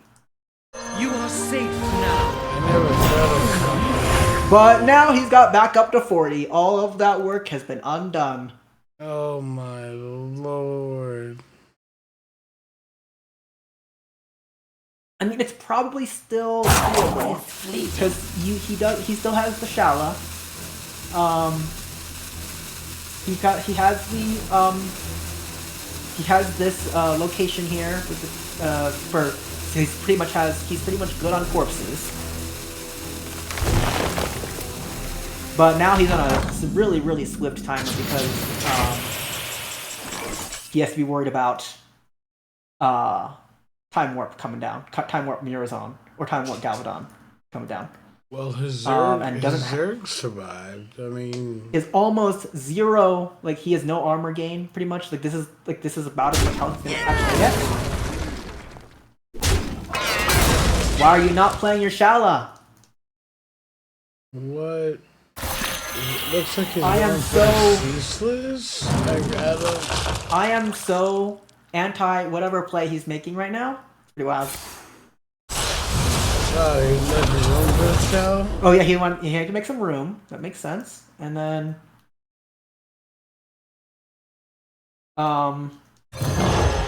maybe he dreams his Marrow Manipulator. The problem is that returns it to the deck, not the hand, so he can't just play it back right away. Yeah, I don't know what you're doing. I have no idea what you're doing. Straight into that. This does not win. Leaves an 8-8 on the board. Okay, shuffle those soldiers back. Interesting. Wait. What did you shuffle back? He shuffled back Mal Manipulator into his own deck. No. Oh no. Maybe he thought it went back to hand, but even if it did, he has no corpses. And no mana to spend. Like, he had to shuffle the Latorvius back so he doesn't take 8. Right? Is that what you're saying? Like, taking 8 is... Yeah. It could mean the difference between life and death here. Because if he time warps, then that's another 8. So, And it's one thing it was going back to hand. he's really actually taking 16 because of what he did, I think. If it's time warp. Right? Because he has to be thinking about time warp. But it looks like there is no time warp, it's just armor gain.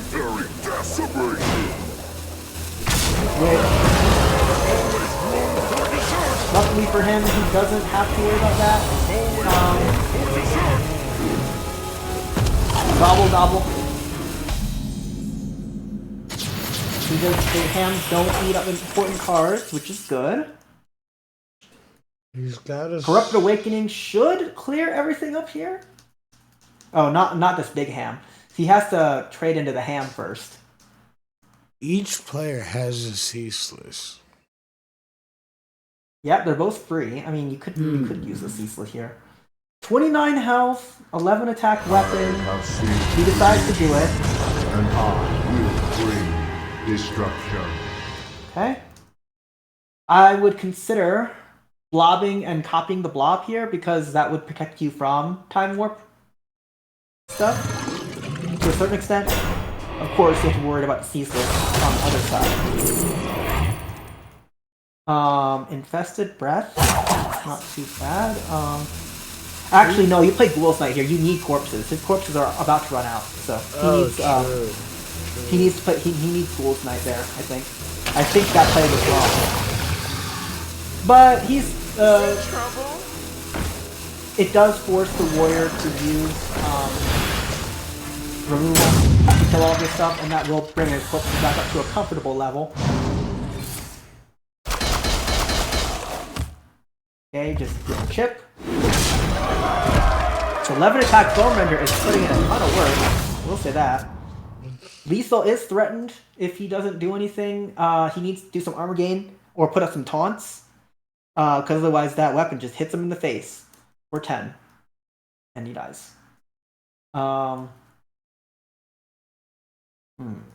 Corrupted Awakening is still in the hand, so that does another 5, and then Ravage can do at least 2. So there is a lot of damage still left for the Death Knight here. Ceaseless comes down. Blob stuff come out. Ancient of Yore is good. Double Ancient of Yore is good. Delightful. But it's still... That's 3, 6...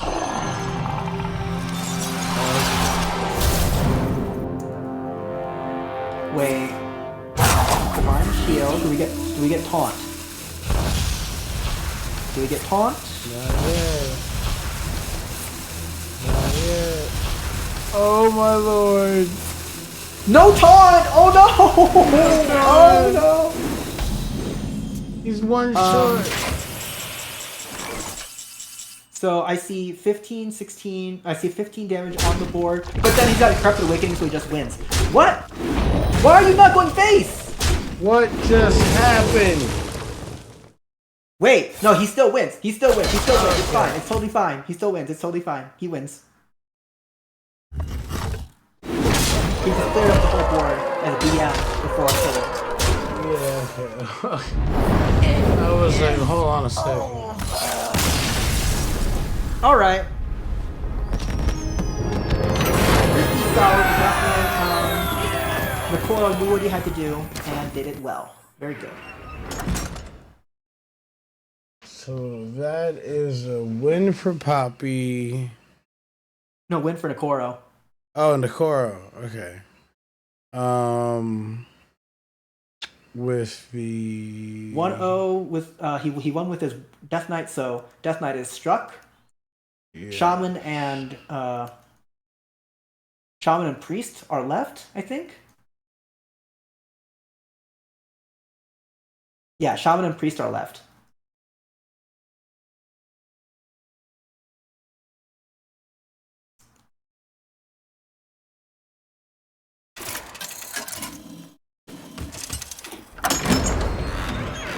Anduin versus Queen Ashara. Priest versus The Mage. wisps serve my cause. The light shall bring victory. And it is a Protoss Priest. Okay. 2 sentries at the beginning of 2 sentries in the mulligan is really good. Yeah. But you probably only need 1 because you actually want Trusty Fishing Rod to pull out the other one. So he keeps both. Okay. And then Sarah on the mage side, you think are you seeing a Colossus? Are you seeing Colossus mage? Greetings. Yes. So Protoss, 2 Protoss not face off. Not for sure, You but have yeah, I my don't regard. think see any. Yeah, it's not like quest manager. Wow, sentry into sentry hallucination. That is a dream start. Look at that start. That is a beautiful start. Can't ask for better. So we have a photon cannon probably coming out here. See what that is. There's a sleet skater in hand. A smoldering grove. And another arcane artifier. Void Ray here, right? Yes, it's Void Ray, of course. It's always Void Ray. Because nope. Good one. I guess he wants to take out the Artificer right away before it can gain too much armor. And he also wanted to make sure he probably has a 1-drop for Resuscitate, yeah. And I guess you can play Sentry Thrive here and then play Hallucination later on. So it's fine. Wow, the other Photon Cannon already. Not what he wanted to see. Wow, another Hallucination? That's wild. I think I saved 1 for the mothership that you need, because otherwise you might not have enough Protoss minions to actually kill the guy. So I think I go Sentry Thrive here. He agrees. There is... you pick up Chrono Boost, do you think? Nope, it's Power Word Shield. Chrono Boost would have given you the 3 mana minion for Resuscitate. Wait, what? Oh, never mind.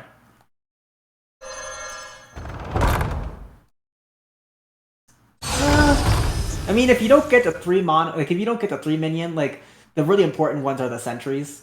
So it's true, and the fish. The beast is with the double rush is pretty good. Yep. Okay, there's Void Ray. You could even play Halo here and just. Yeah, let's see why not.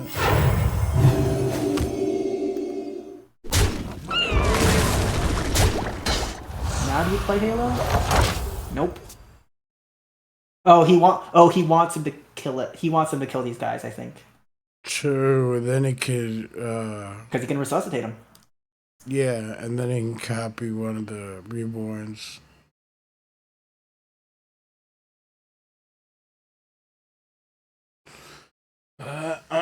Priest is running out of cards, up right? Up top, we have 1 Seabreeze Chalice, a Brewmaster, a Khadgar, another Shield Battery, and a Sleet Skater. This must be an older version of... Well... This might be an older version of the Protoss Mage. I think the newer versions don't run Brewmasters anymore, because they run Dios and Warp Gates. Yeah, but, I mean, I've seen one that run both, So War Resuscitate number 2. Alright. No reason not to play it now. rip it. Rip it and rip it.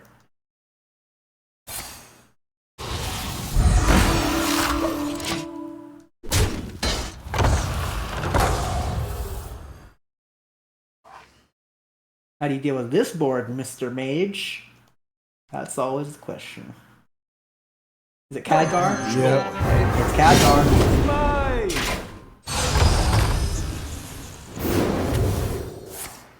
As if I could be clever. Okay. Not exactly, but Not how you want to. I mean, it's not that threatening yet. The key word here being yet. I mean, he's got 40 life. Mages has got 40 life, so he has a ways to go before things get real serious.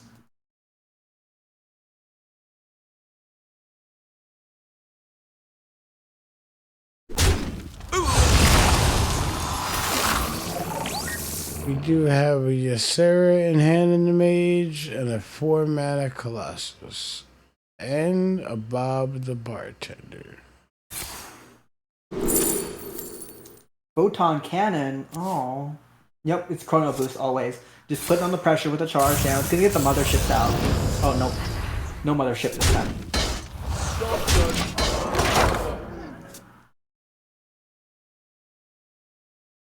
So yeah, still asking the questions here. Coil is good.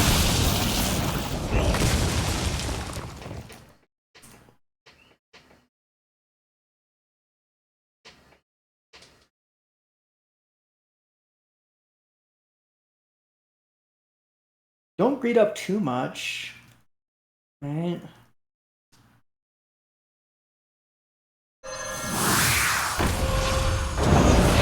How could a Sleep Skate, a 3 attack minion must not feel that good. Ah! That's funny. Commencing. That's hilarious.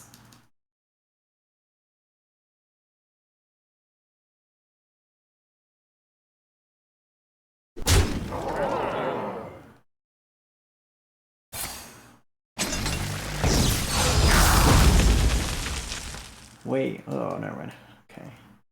So, Photon Cannon.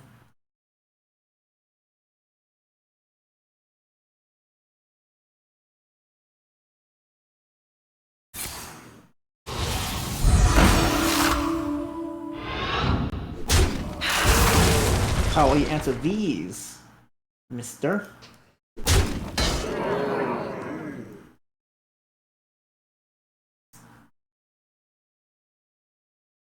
I don't know if you want to continue to pile on the pressure in incremental waves like this, or if you want to put on a try and put on a huge minion. He knows that one of the Sleep Skaters is gone. There's the freeze. Stalling it out. Triple. What do you draw? Oh, 3 Dios. 3 more 3 Dios. That's not quite what you want to see. So we've got 1 Python Cannon, 4 mana Colossus, 1 Brewmaster. So he probably wants to play the Colossus before he. What's the Photon Cannon at? Like, what's the Colossus damage on? Time is Let's see here. It's probably at like 6, 5 or 6. 6, yeah. Not enough. Is it at 6? Yeah, 6. Oh wait, that would be I enough. don't even have to concentrate. So 6, 12, 20. He'd get it to 24 if he played Dios into Colossus. And then if you play the Photon Cannon next turn, Annihilation. which you can do, that would be 28 damage, which would be enough to kill, right? Yeah, Photon Cannon, Photon Dios, Cannon brings it to Colossus 7, costs 7. Well, wait, does he have enough mana to play that? He needs to have 10 mana, I think, for 7 for the Well, Dios, 2 for the cannon, and 1 for the Must Colossus, right? consider. yeah.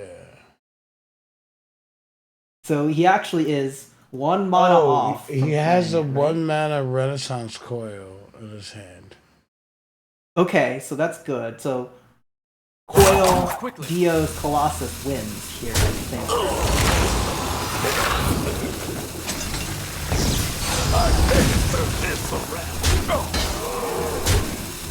The priest does not realize how much danger he is in. But 30 health, with 30 health, I think he does live by 1 point, right?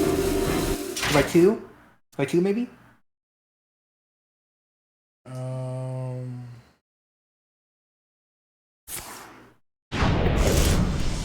Go for it. He doesn't have to worry too much about losing the Dios here, so he can play Dios here, Dios Colossus here, and then he has another Dios and another Colossus in the deck. So but he can at least he can at least get the priest down very low, and then maybe finish him off next turn if he 28 needs to. damage. Oh, okay. Nope. He's going for the full OTK. I don't know why. This is a bad idea. Just go now. Just go for the partial Put OTK him now, to- and then deal with it later. Put Right? him to 2. Oh wait, no. Colossus into Brewmaster, right? Yeah, but then the Colossus won't be discounted for Dios. Right. Wow, he keeps getting lucky with those Khadgar rolls. That is nuts. Getting the freeze like that?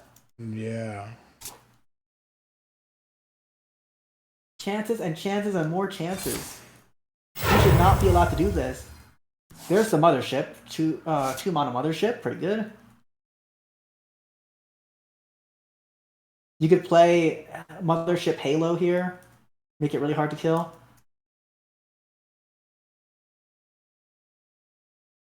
We are the voice of the So I think that even with all the missed opportunities, I think he should be able to get the kill this turn. We shall serve. Because he has. I think that OTK is coming. I think the OTK is coming. Here it goes. Well played. So this is 32 damage.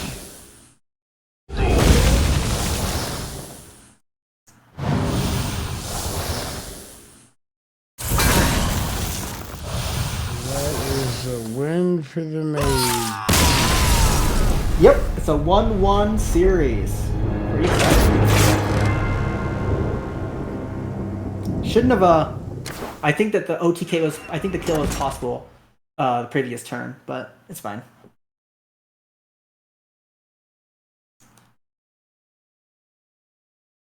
So the mage has a win, and what was our first? Death Knight. Death Knight won. Knight, yeah. Why do I keep asking the same stupid questions?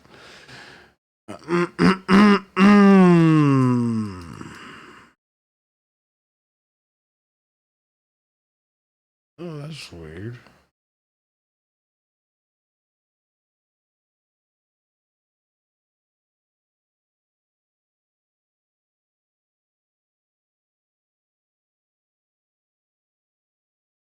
There we go. Oh, okay. For some reason.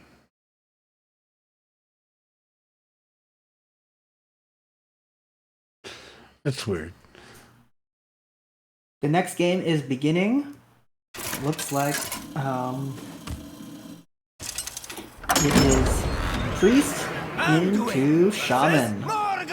This is a tough matchup for the Priest because the motherships can be The light hexed. shall bring If the Shaman is victory. running Hex, Shaman is probably going to mull hard for Hex. But otherwise, it's not too bad because Shaman has a lot of early tempo. With like, you know, Turbulus and bird watching into like Bellhop and all of this other stuff. So I think the Shaman should be pretty comfortable here. Yeah, Right. not the best hand. We have a pop-up book, uh, So both these guys are gonna pass turbulence. turn one. Pretty uninspiring turn one for that priest as well. You have a I think here you always go for coin into fishing rod to pull out to pull out the fish. Decided not to go with the Murloc in turn two.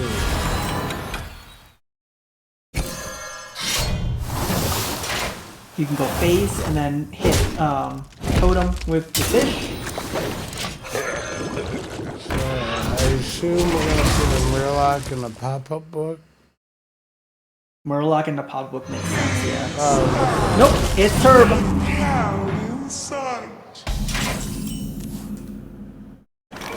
You can photon here, and then the only problem is that that's not really mod efficient. The other option is Void Ray here, just to fill up that resuscitate pool faster.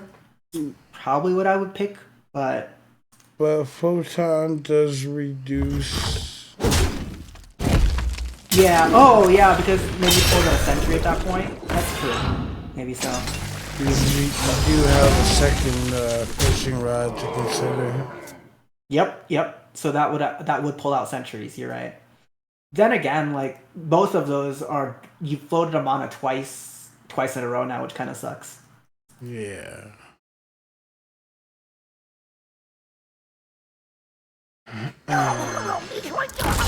Gropins are up. Living Flame is bad in this Shaman deck, I think. I think that VS has said, over and over, please do not run Living Flame in this deck, but people are just like, whatever, I'm gonna do it anyway. So. Yeah, because the 3 mana spell it draws really does kind of set you behind tempo wise. Yeah. Ooh, there's Xavius. Board's looking a little bit scary on the on Shaman's board, looking a little scary. And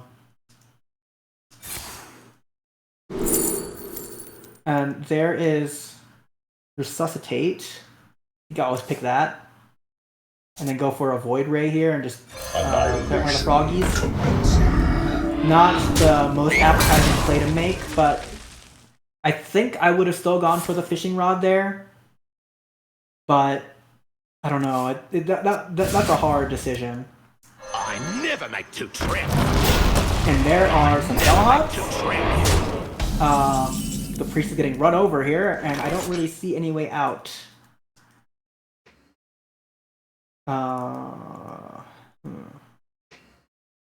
Bird watching into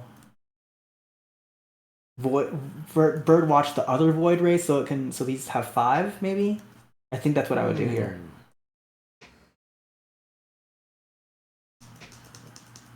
And at least you can clear the bellhops off. No luck.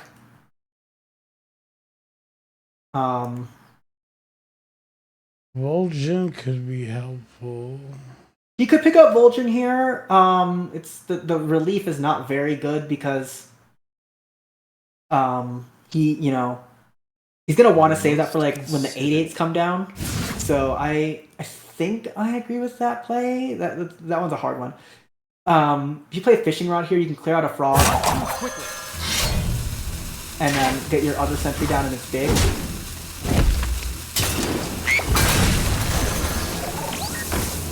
So that's something. It's not great. It's something. True. But he will have a full resurrect pool for the resuscitate, which is good. Shaman takes a bit of time out on the fast tempo to get these frosty decor guys down, so that's good. For the priest, he does need a bit of a breather. I mean, the bellhops are healing a ton, so it's not much of one. Yeah, he has to find a way to clear this board. He can clear out some of this stuff. Void Ray into the bellhop. That clears that up. So he can clear out the bellhops at least.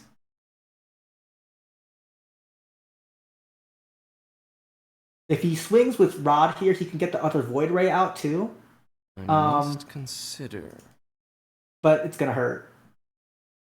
But that might be the best move, is swing with the Rod here right now. Trade with the 3-2 into the 2-3. Okay.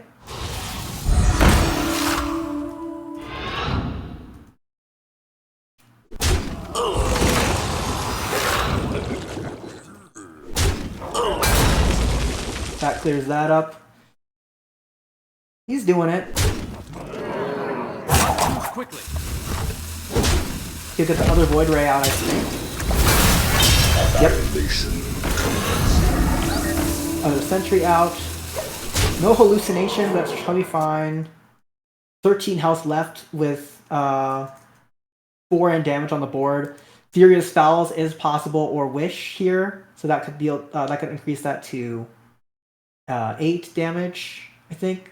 8 damage, yeah, 8 damage or 10 damage. So I think he comes out of here with 3 health at the worst. The priest comes out of here with 3 health at the worst, I think. Looks like we're coming out with Avatar form.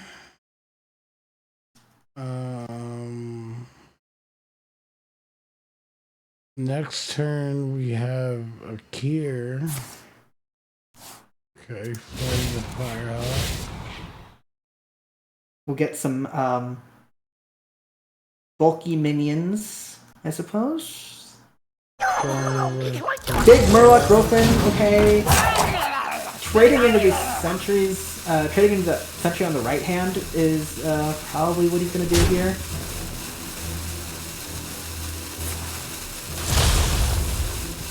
Two! Oh! I didn't realize that was 2 damage. I thought it was 1.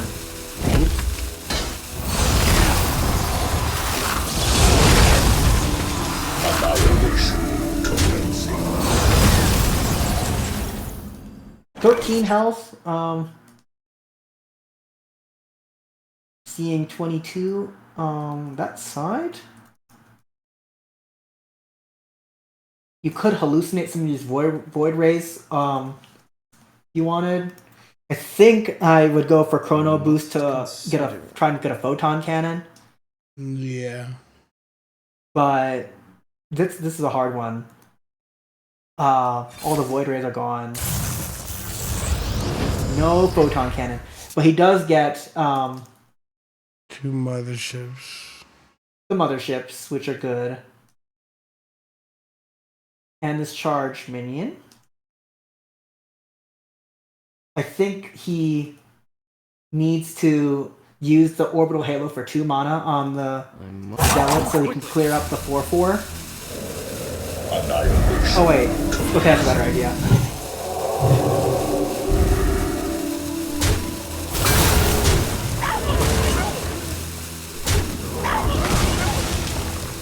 Clears everything up. The 8/8's gonna come down, is my guess.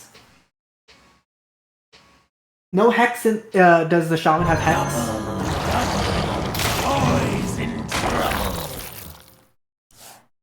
Does the Shaman have Hex? No Hex?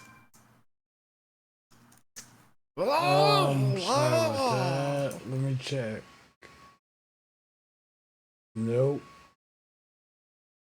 Yeah, so these motherships are pretty dangerous. Mothership 7 mana. He can hallucinate one of them. Pretty good.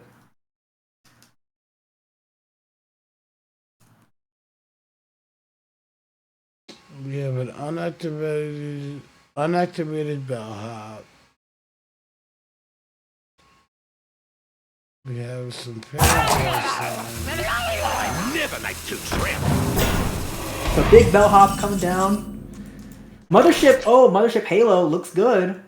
Pretty strong. We are the voice of Iron. Dark Templar and High Templar. Okay. And Halo, and then Hallucination.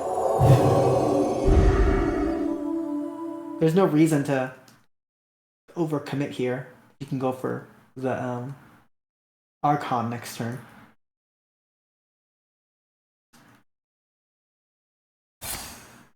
We are the voice of Iron. Gonna trade into the bellhop and then go face.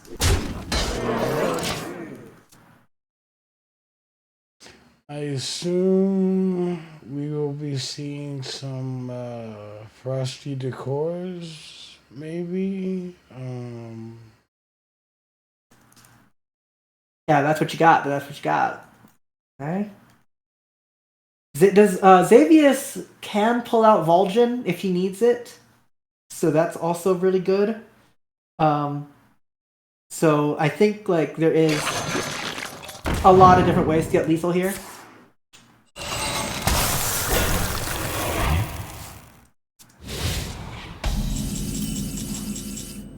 Photon cannon is great.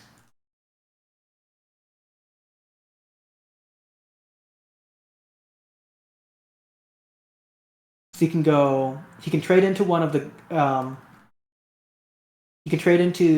slimes with a 3/1 photon cannon it, trade into the other one with the mothership, deal 11 to face. That gets the guy down to 14. High Templar, Dark Templar. So that's not lethal yet. Okay. Going for Number 2.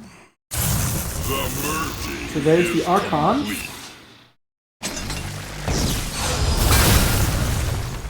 So then oh yeah, that's lethal. Yeah. Goodbye. I forgot about the 2 damage AoE on the Templars.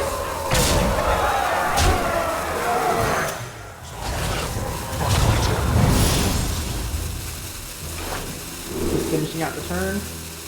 Vol'jin has elusive. Goodbye.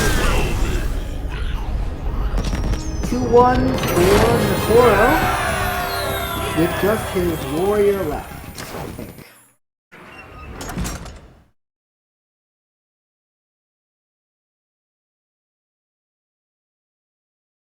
Okay. So, yeah.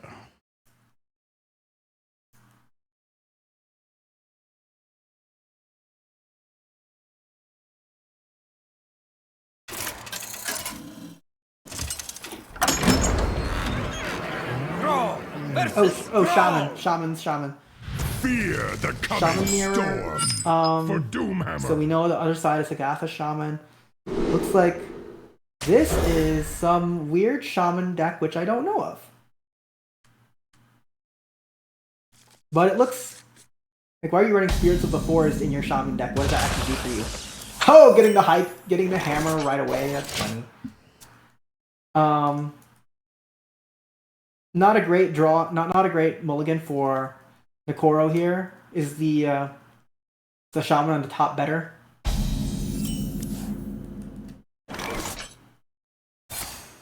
Like, you do get Hagatha on the 4, which is good, but your turn 1, 2, and 3 are totally blank, so it's kind of sad.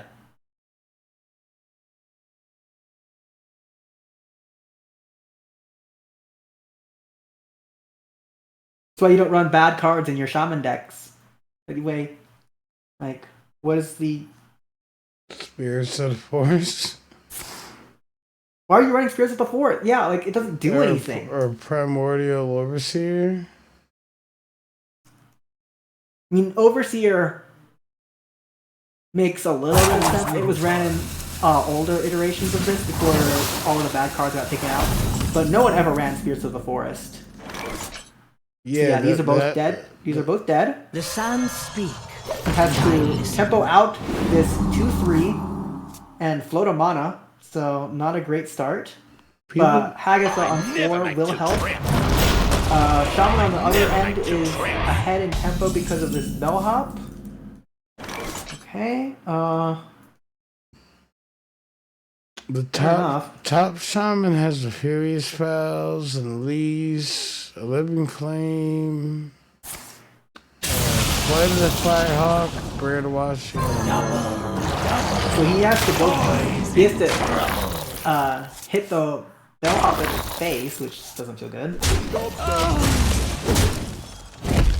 Death roll on these slimes is interesting.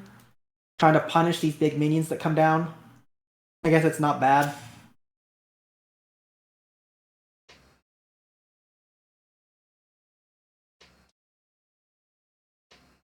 Okay, I can see the vision. I don't like the early game, but I can see the vision with these slime death rolls.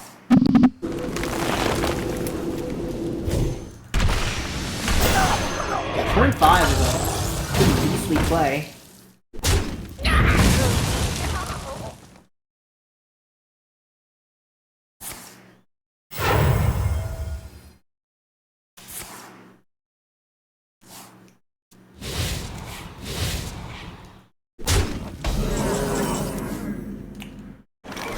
Oh, he's going for the full-on pain shaman. This is interesting. So he's gonna go and kill off the bellhop, get the area damage on the frog, probably kill wall. He got all but he got one frog is left. Not too bad. Okay.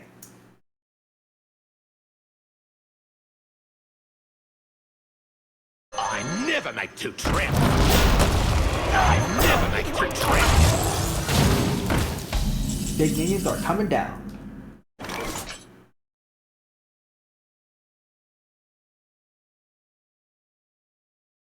Don't know how you answer this board is nuts. How do you answer this board?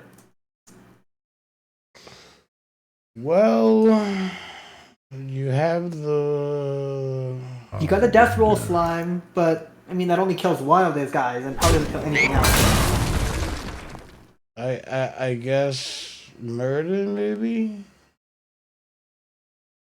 Like, why did you not trade the slime into the 7/6 and it would have been a 7/1 and you could have killed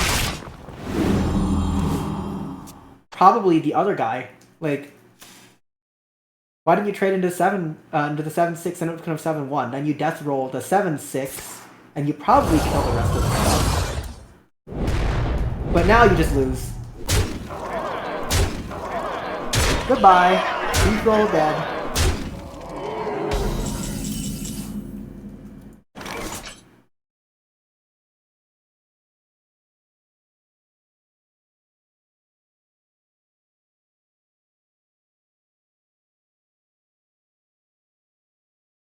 What can he do? Nothing. I see no answer.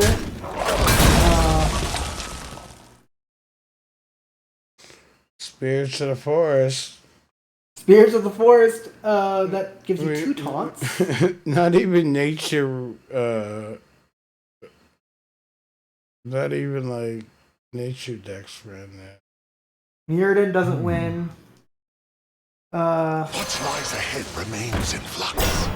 The sands speak, and I listen. Draw Another taunt. What? No! Little time. You lost. Well played. You fight well, friend. Oh yeah. He couldn't have won even with the taunt. He would have gotten all the taunts down. 2-2! Alright. The shaman on Nikoro's side versus the warrior? I think? Yes. Shaman versus warrior, I think, is left. Yeah. Usually a decent matchup for the warrior, though the shaman sometimes just runs it over because it can make such big minions that if you can get it, like if you can make any 5 health minions, you are out of easy range of the hostile invader thing. So that is the way to win if you're Nikoro, and if you are Poppy, you just try and clear everything off. Victory or death for Doomhammer. Alright. I don't think that Poppy should be too worried. Like, Nikoro's Shaman deck is pretty weak. Yeah. Whereas High King in the hand is good. Because I think the faster you can get your hammer online and swinging face, the better. So having the having the Mirrodin in the hand is probably what you want to be seeing. A damage does represent a fair amount of inevitability if you can scale it up fast enough. Ooh, Turbulence is good we too. have a new heights in the warrior's hands, along with a bob. Oh man! Oh no! Crocodile. Nkordo has to play a pop-up book in there so he can play the Overseer on 2 and draw and actually like get the full value out of it. No! Totally disagree with that. Let's skip. Oof. What lies ahead remains in flux. Oh wait, no, that was a Overseer, but... Or that was a Flux Revenant, not an Overseer. My bad. So you can play Firehawk here. Or you can, I think that makes sense. Yeah. Job's done. There is another Flux Revenant. And a Bellhop, which is active, which is good. I think I just play Turbulence here, though. No reason to...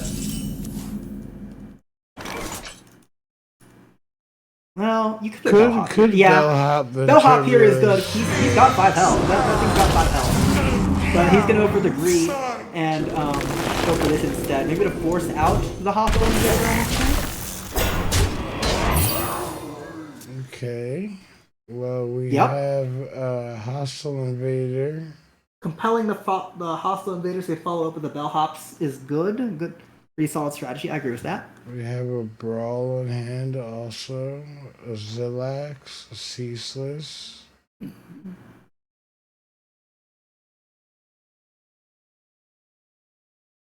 Things are getting a little bit scary. If I were the Warrior, I probably would be very, very compelled to play a Hostile Invader here.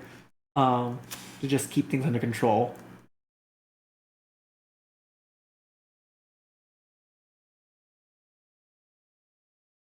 There's Overseer, so that's good.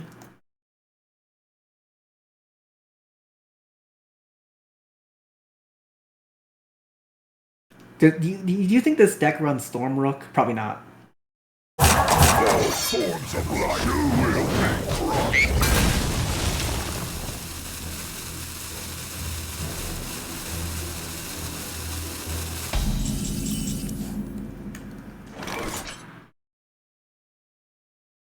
Oh, another Firehawk. All right. I just go face here. Everything to the face. Then it'd be like Firehawk into Overseer. Are you gonna go Bellhop into Overseer?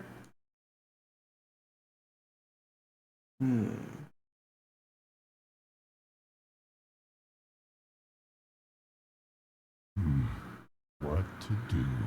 I was gonna go with Death Roll. The goal, no. The goal is to just basically stress the removal too much. Why are you doing? Oh no! What? Why would you do that? What's the point? There would be far better targets for that spell later.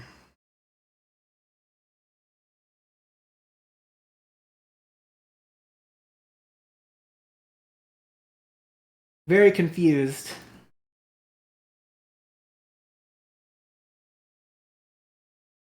Up top, we have another New Heights.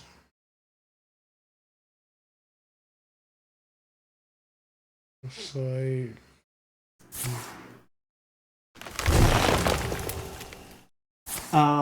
Poppy feels very secure here, so is going for the New Heights and a Hero Power.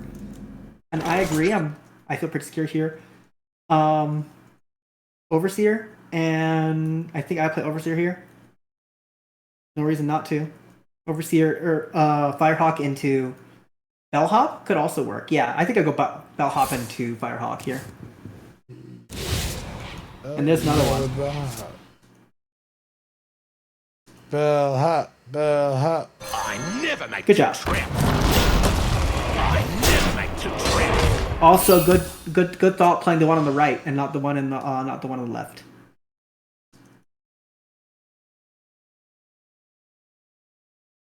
Why do you say that? Because you play the one on the left, then they'll know that you probably drew one on the right, and that you have another one. Oh, true. Okay.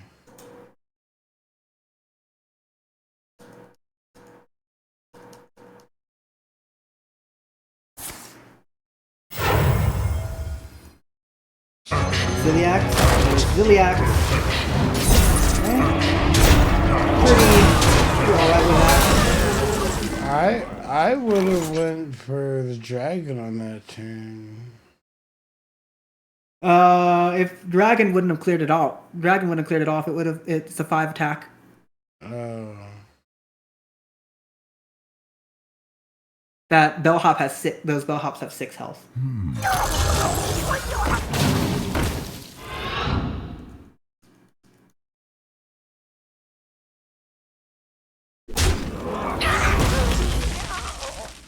Hey.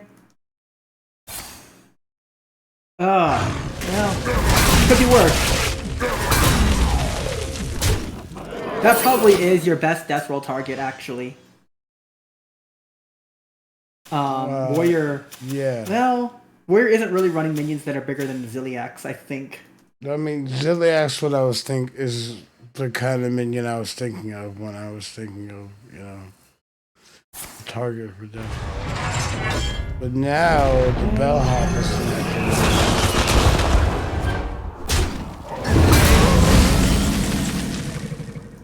Oh, there's Hammer. I think I'd wield that right now and start swinging. Yeah, well, what's the little dragon gonna do?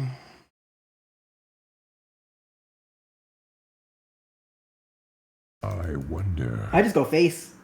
The sands speak, and I listen. Grofin, alright, that's decent. Just wield the hammer, start swinging. You don't have time to be trying to make minions. Just go face.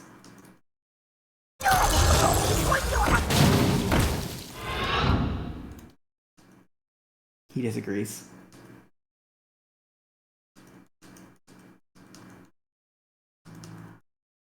What's your follow-up? Yeah? Alright.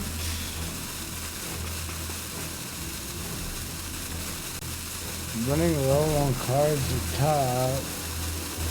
One of them is the ceaseless that's far away. Why did that was a really ill thought out turn for Nikoro, because now his board's just gonna be cleared up. Yeah. Easily with minimal penalties.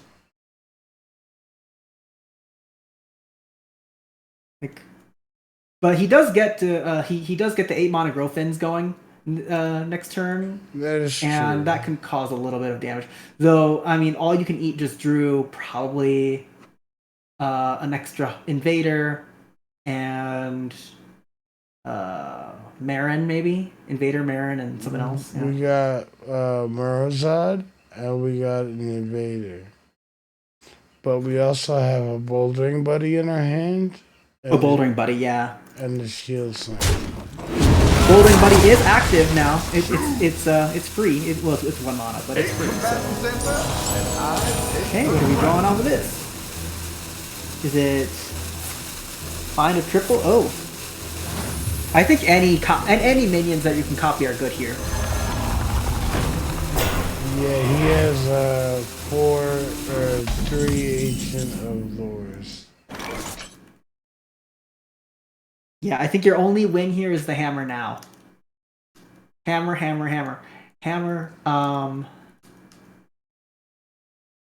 yeah, let's see. Oh, okay, the other bellhop is active once again. So I would play bellhop. I would highly consider bellhop into hammer.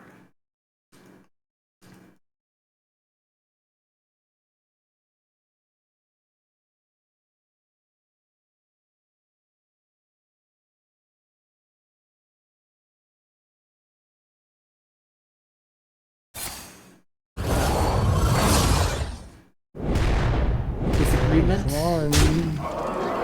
He's gonna attack his Dracorex, which makes sense if that's what you're gonna do. Lies ahead remains in flux.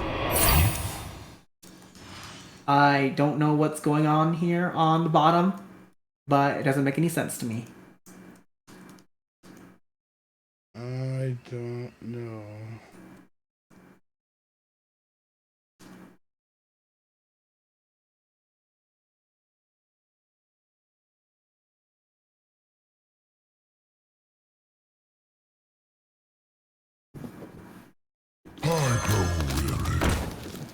And Warrior's like, yeah, thank you. I am not worried about your moves at all. I'm just gonna gain some armor and draw cards, and I'm very unworried about what you're doing because you're not putting any pressure on me that I'm worried about, so I'm just gonna keep on just doing that stuff.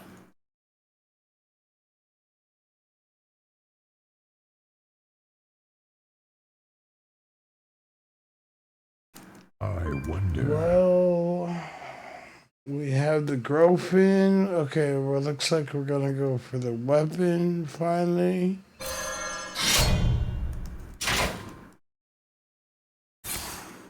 And there's Mirrodin. This is so I like the Mirrodin play here. If you pick Mirrodin here, because then you can get your weapon back right away as soon as you break it. So we'll see if he actually does that. Yeah. You might go for the Hagatha. Went for the Hagatha.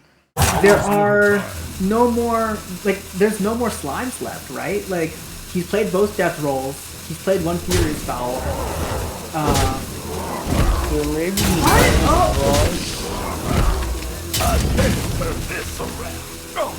I don't know if this deck runs Wish, but he might have a Wish left. Board is clear, finally.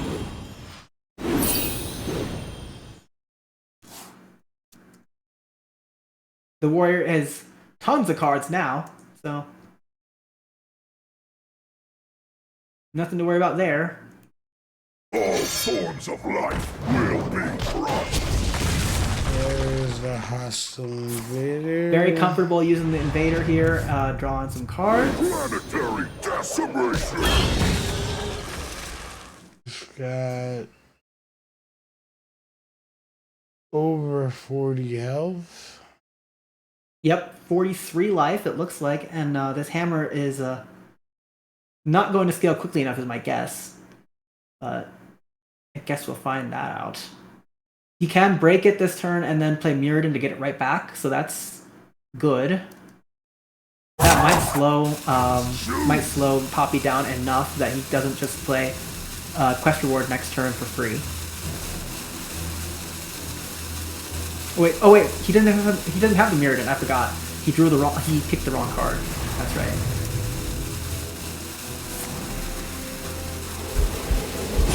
He decides to play the shield cell on himself, I think just to make hand room for quest reward stuff. Makes sense. Swing, and then, do your thing. Actually, I think playing Grofin here might make more sense than playing Hagatha. He goes for Hagatha, and yeah. Spirits of the Forest and Furious Fowls. Okay. Interesting. I mean, that does thin the deck out, so that's good. Spirits of the Forest here to get some Wind Fury Wolves. Good.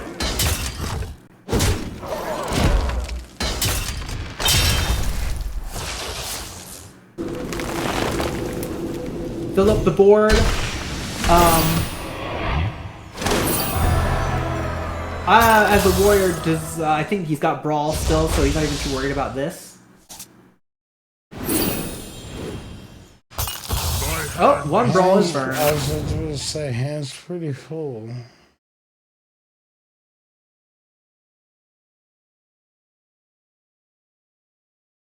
Interesting.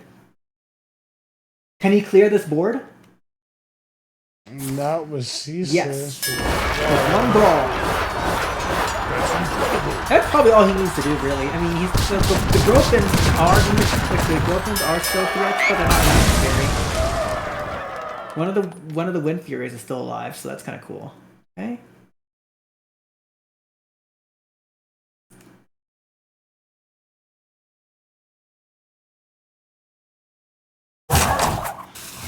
Are you gonna play the Torvius here? There's always room for dessert. Okay, we're gonna eat up. We're gonna try and eat up something, and it's Mirrodin. He is not happy. Nope. Static Shock is decent. So 51 health on the warrior side, very comfortable. 20 health on the shaman side, not so comfortable.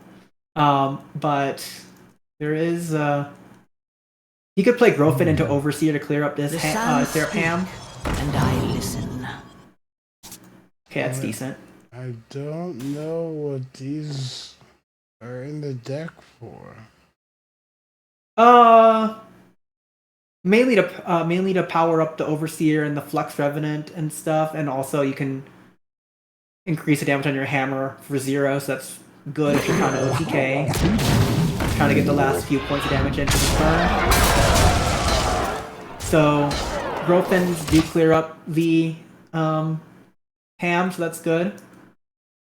Things are a little threatening here, and I don't think the warrior can safely play his quest reward there. He could now.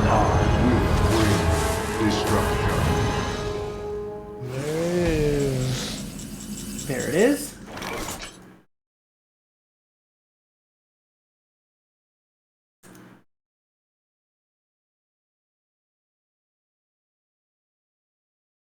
I think what you have to do is play Grofin into...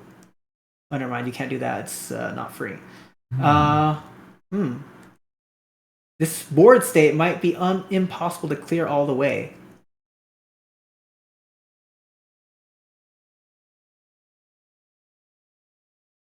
There's the Grofin. Deal 1 damage to a minion. Give your hero plus 2 attacks.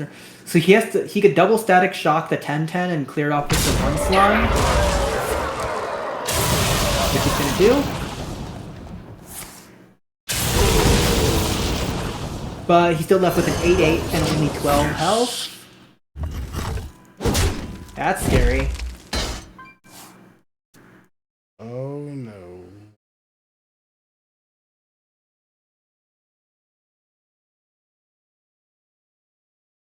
Looks like we have a full hand up top. Looking for the time warp or the Galvadon. 10 cards left in the deck, so I think there's just like almost all of that is quest reward, so that's pretty good.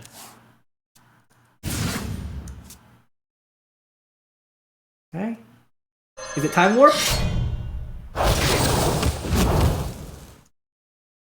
Oh man, it's gonna hurt. No time warp. Trade in with the 8. Trade the 8/8s in. Swing with the 4/2 against this flame, and then it does. He's looking. Nether portal. All right, demons are coming up.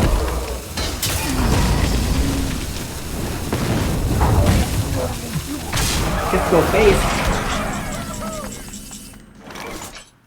Not what he wanted to see. Oh no, this is, I think that's game over.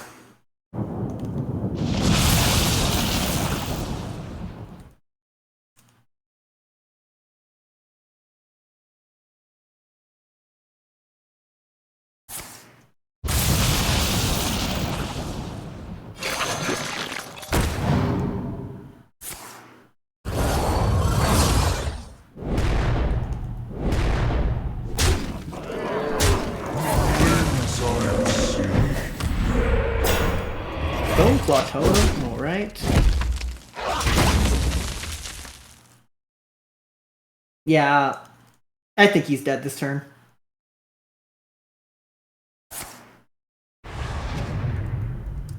Just 9 more damage.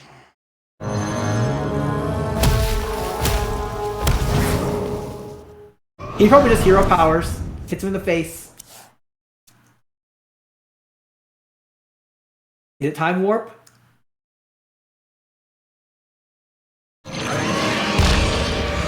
Why would you? No! Don't fill your hand. Don't fill your deck up with crap.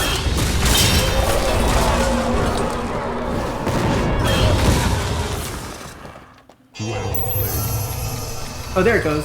Goodbye. 3-2 to Poppy. And it looks like that is a win for for ET Cocoon. So evened out for our exciting finals match, which I guess is on Saturday. Is that right? Yes, we will have Cecil and Hester. Yes. All right. See if we can get him in for an interview. Yeah, let's do it.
Poppy. Welcome. Congratulations. Thank you. Yeah, it was a good series, eh? Yeah, it looked great. I'd say so. I'm sure I made some misplays with some 5 seed magic, but yeah, got the results, so that's good. Yeah, we probably screwed up our analysis, but we tried.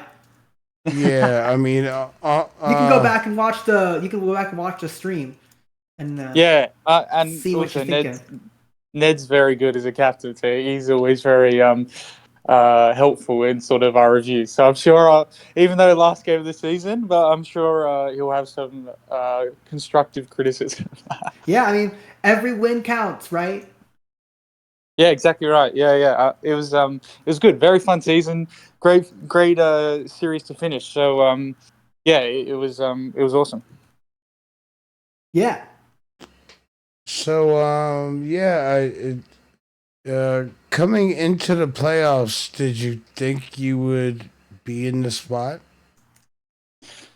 Well, I think I've had a pretty rough season. I think I'm 2-6 or something, or 3-6 now. And so I was very grateful that the team around me has done so well, so that we could get to this point. But I think dropping down to the 5 seed from the 4 sort of gave me a bit more confidence that I Yeah, I might mean, be able to can't pull out go. a Yeah, I result. mean, nowhere to go but up from fifth seed, Yeah, right? well, exactly right. I think it sort of says something, right? The team environment has been so good still, and I feel like I'm learning, even though I lost a lot this season, and then I felt like I became, like a better Hearthstone player, I guess. So I never really lost confidence, and so I guess going into Yeah, the yeah, final, perfect Yeah, opportunity to pull out the win. because the 4 seed over the season, your opponents can vary very much. Um, like especially with you know uh, the 5 seed and current PR situations. Uh, it's not like it used to be where the 5 seed was always just a 50. Yeah, yeah, exactly, yeah. yeah. But it does look like teams in Legacy are getting stronger overall. So, like, yeah, fifth seed is a fair amount stronger than it used to be. It's true. Mm-hmm. Yeah, well, I remember. Yeah, I think this is my second season in THL now, and I was envisioning the 5th seed to sort of be like a plat one diamond 10 player, and like you encounter on ladder every day. I But mean, they get pretty tricky. we are open to players of all levels of skill, as you can read on the Exactly. Yeah. Reddit post, and uh, you come, you join in, you get better, and I mean, name one THLer that you haven't seen improve over their career, and you know, I'll Yeah, it's call been you a so much liar. fun. But Yeah. yeah. So, any highlights for the match that you felt like were just a good draw or something? Yeah, it's a good question. I think obviously Warrior drawing game 5 was pretty bang on. I think I went Oh yeah, Quest you Shield really block. lucked out with that. Yes. So I was pretty pleased with that. But I think in terms of something I could control in the Shaman Mirror match, I think making the decision to try and rush him down or build a board rather than going the Hagatha game plan, I think paid off well for me. And I'm Yeah, pretty yeah. happy with just that decision to try and get his face down as quickly as possible.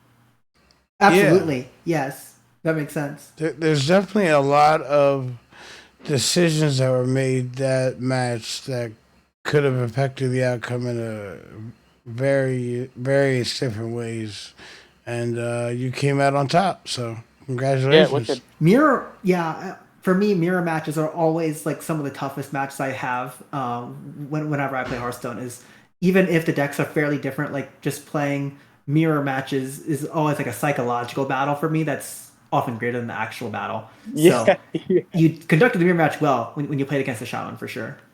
wicked. Well, thanks, guys. Thanks for having me on. Any final shout outs, family, friends, teammates? Yeah, well, obviously, I just have to shout out the team. The team's been great. Even like just the extended Cthulhu like family. I know Slash has Slash has helped me a little bit there, and Ned's obviously been great, and Imp and he played his games well. Ramen, just the whole team has been awesome, and I've learned so much, and really enjoyed it. Yeah, I mean, when Eternal was running the team, I was like, you guys aren't doing too good, but you sure did turn it around. Exactly right. Yeah, making it to finals is no mean feat. There's a lot of work you got to do to that. So like really, really well done all season long. Seems like. Yeah, we've been good. All right. Well, to our viewers, to everybody who participated, have a good night, and yeah, Yeah, I'm hungry. It's time to eat some food. See you guys. yeah, I'm gonna get some coffee. Have a good one. Good night, guys. Good night.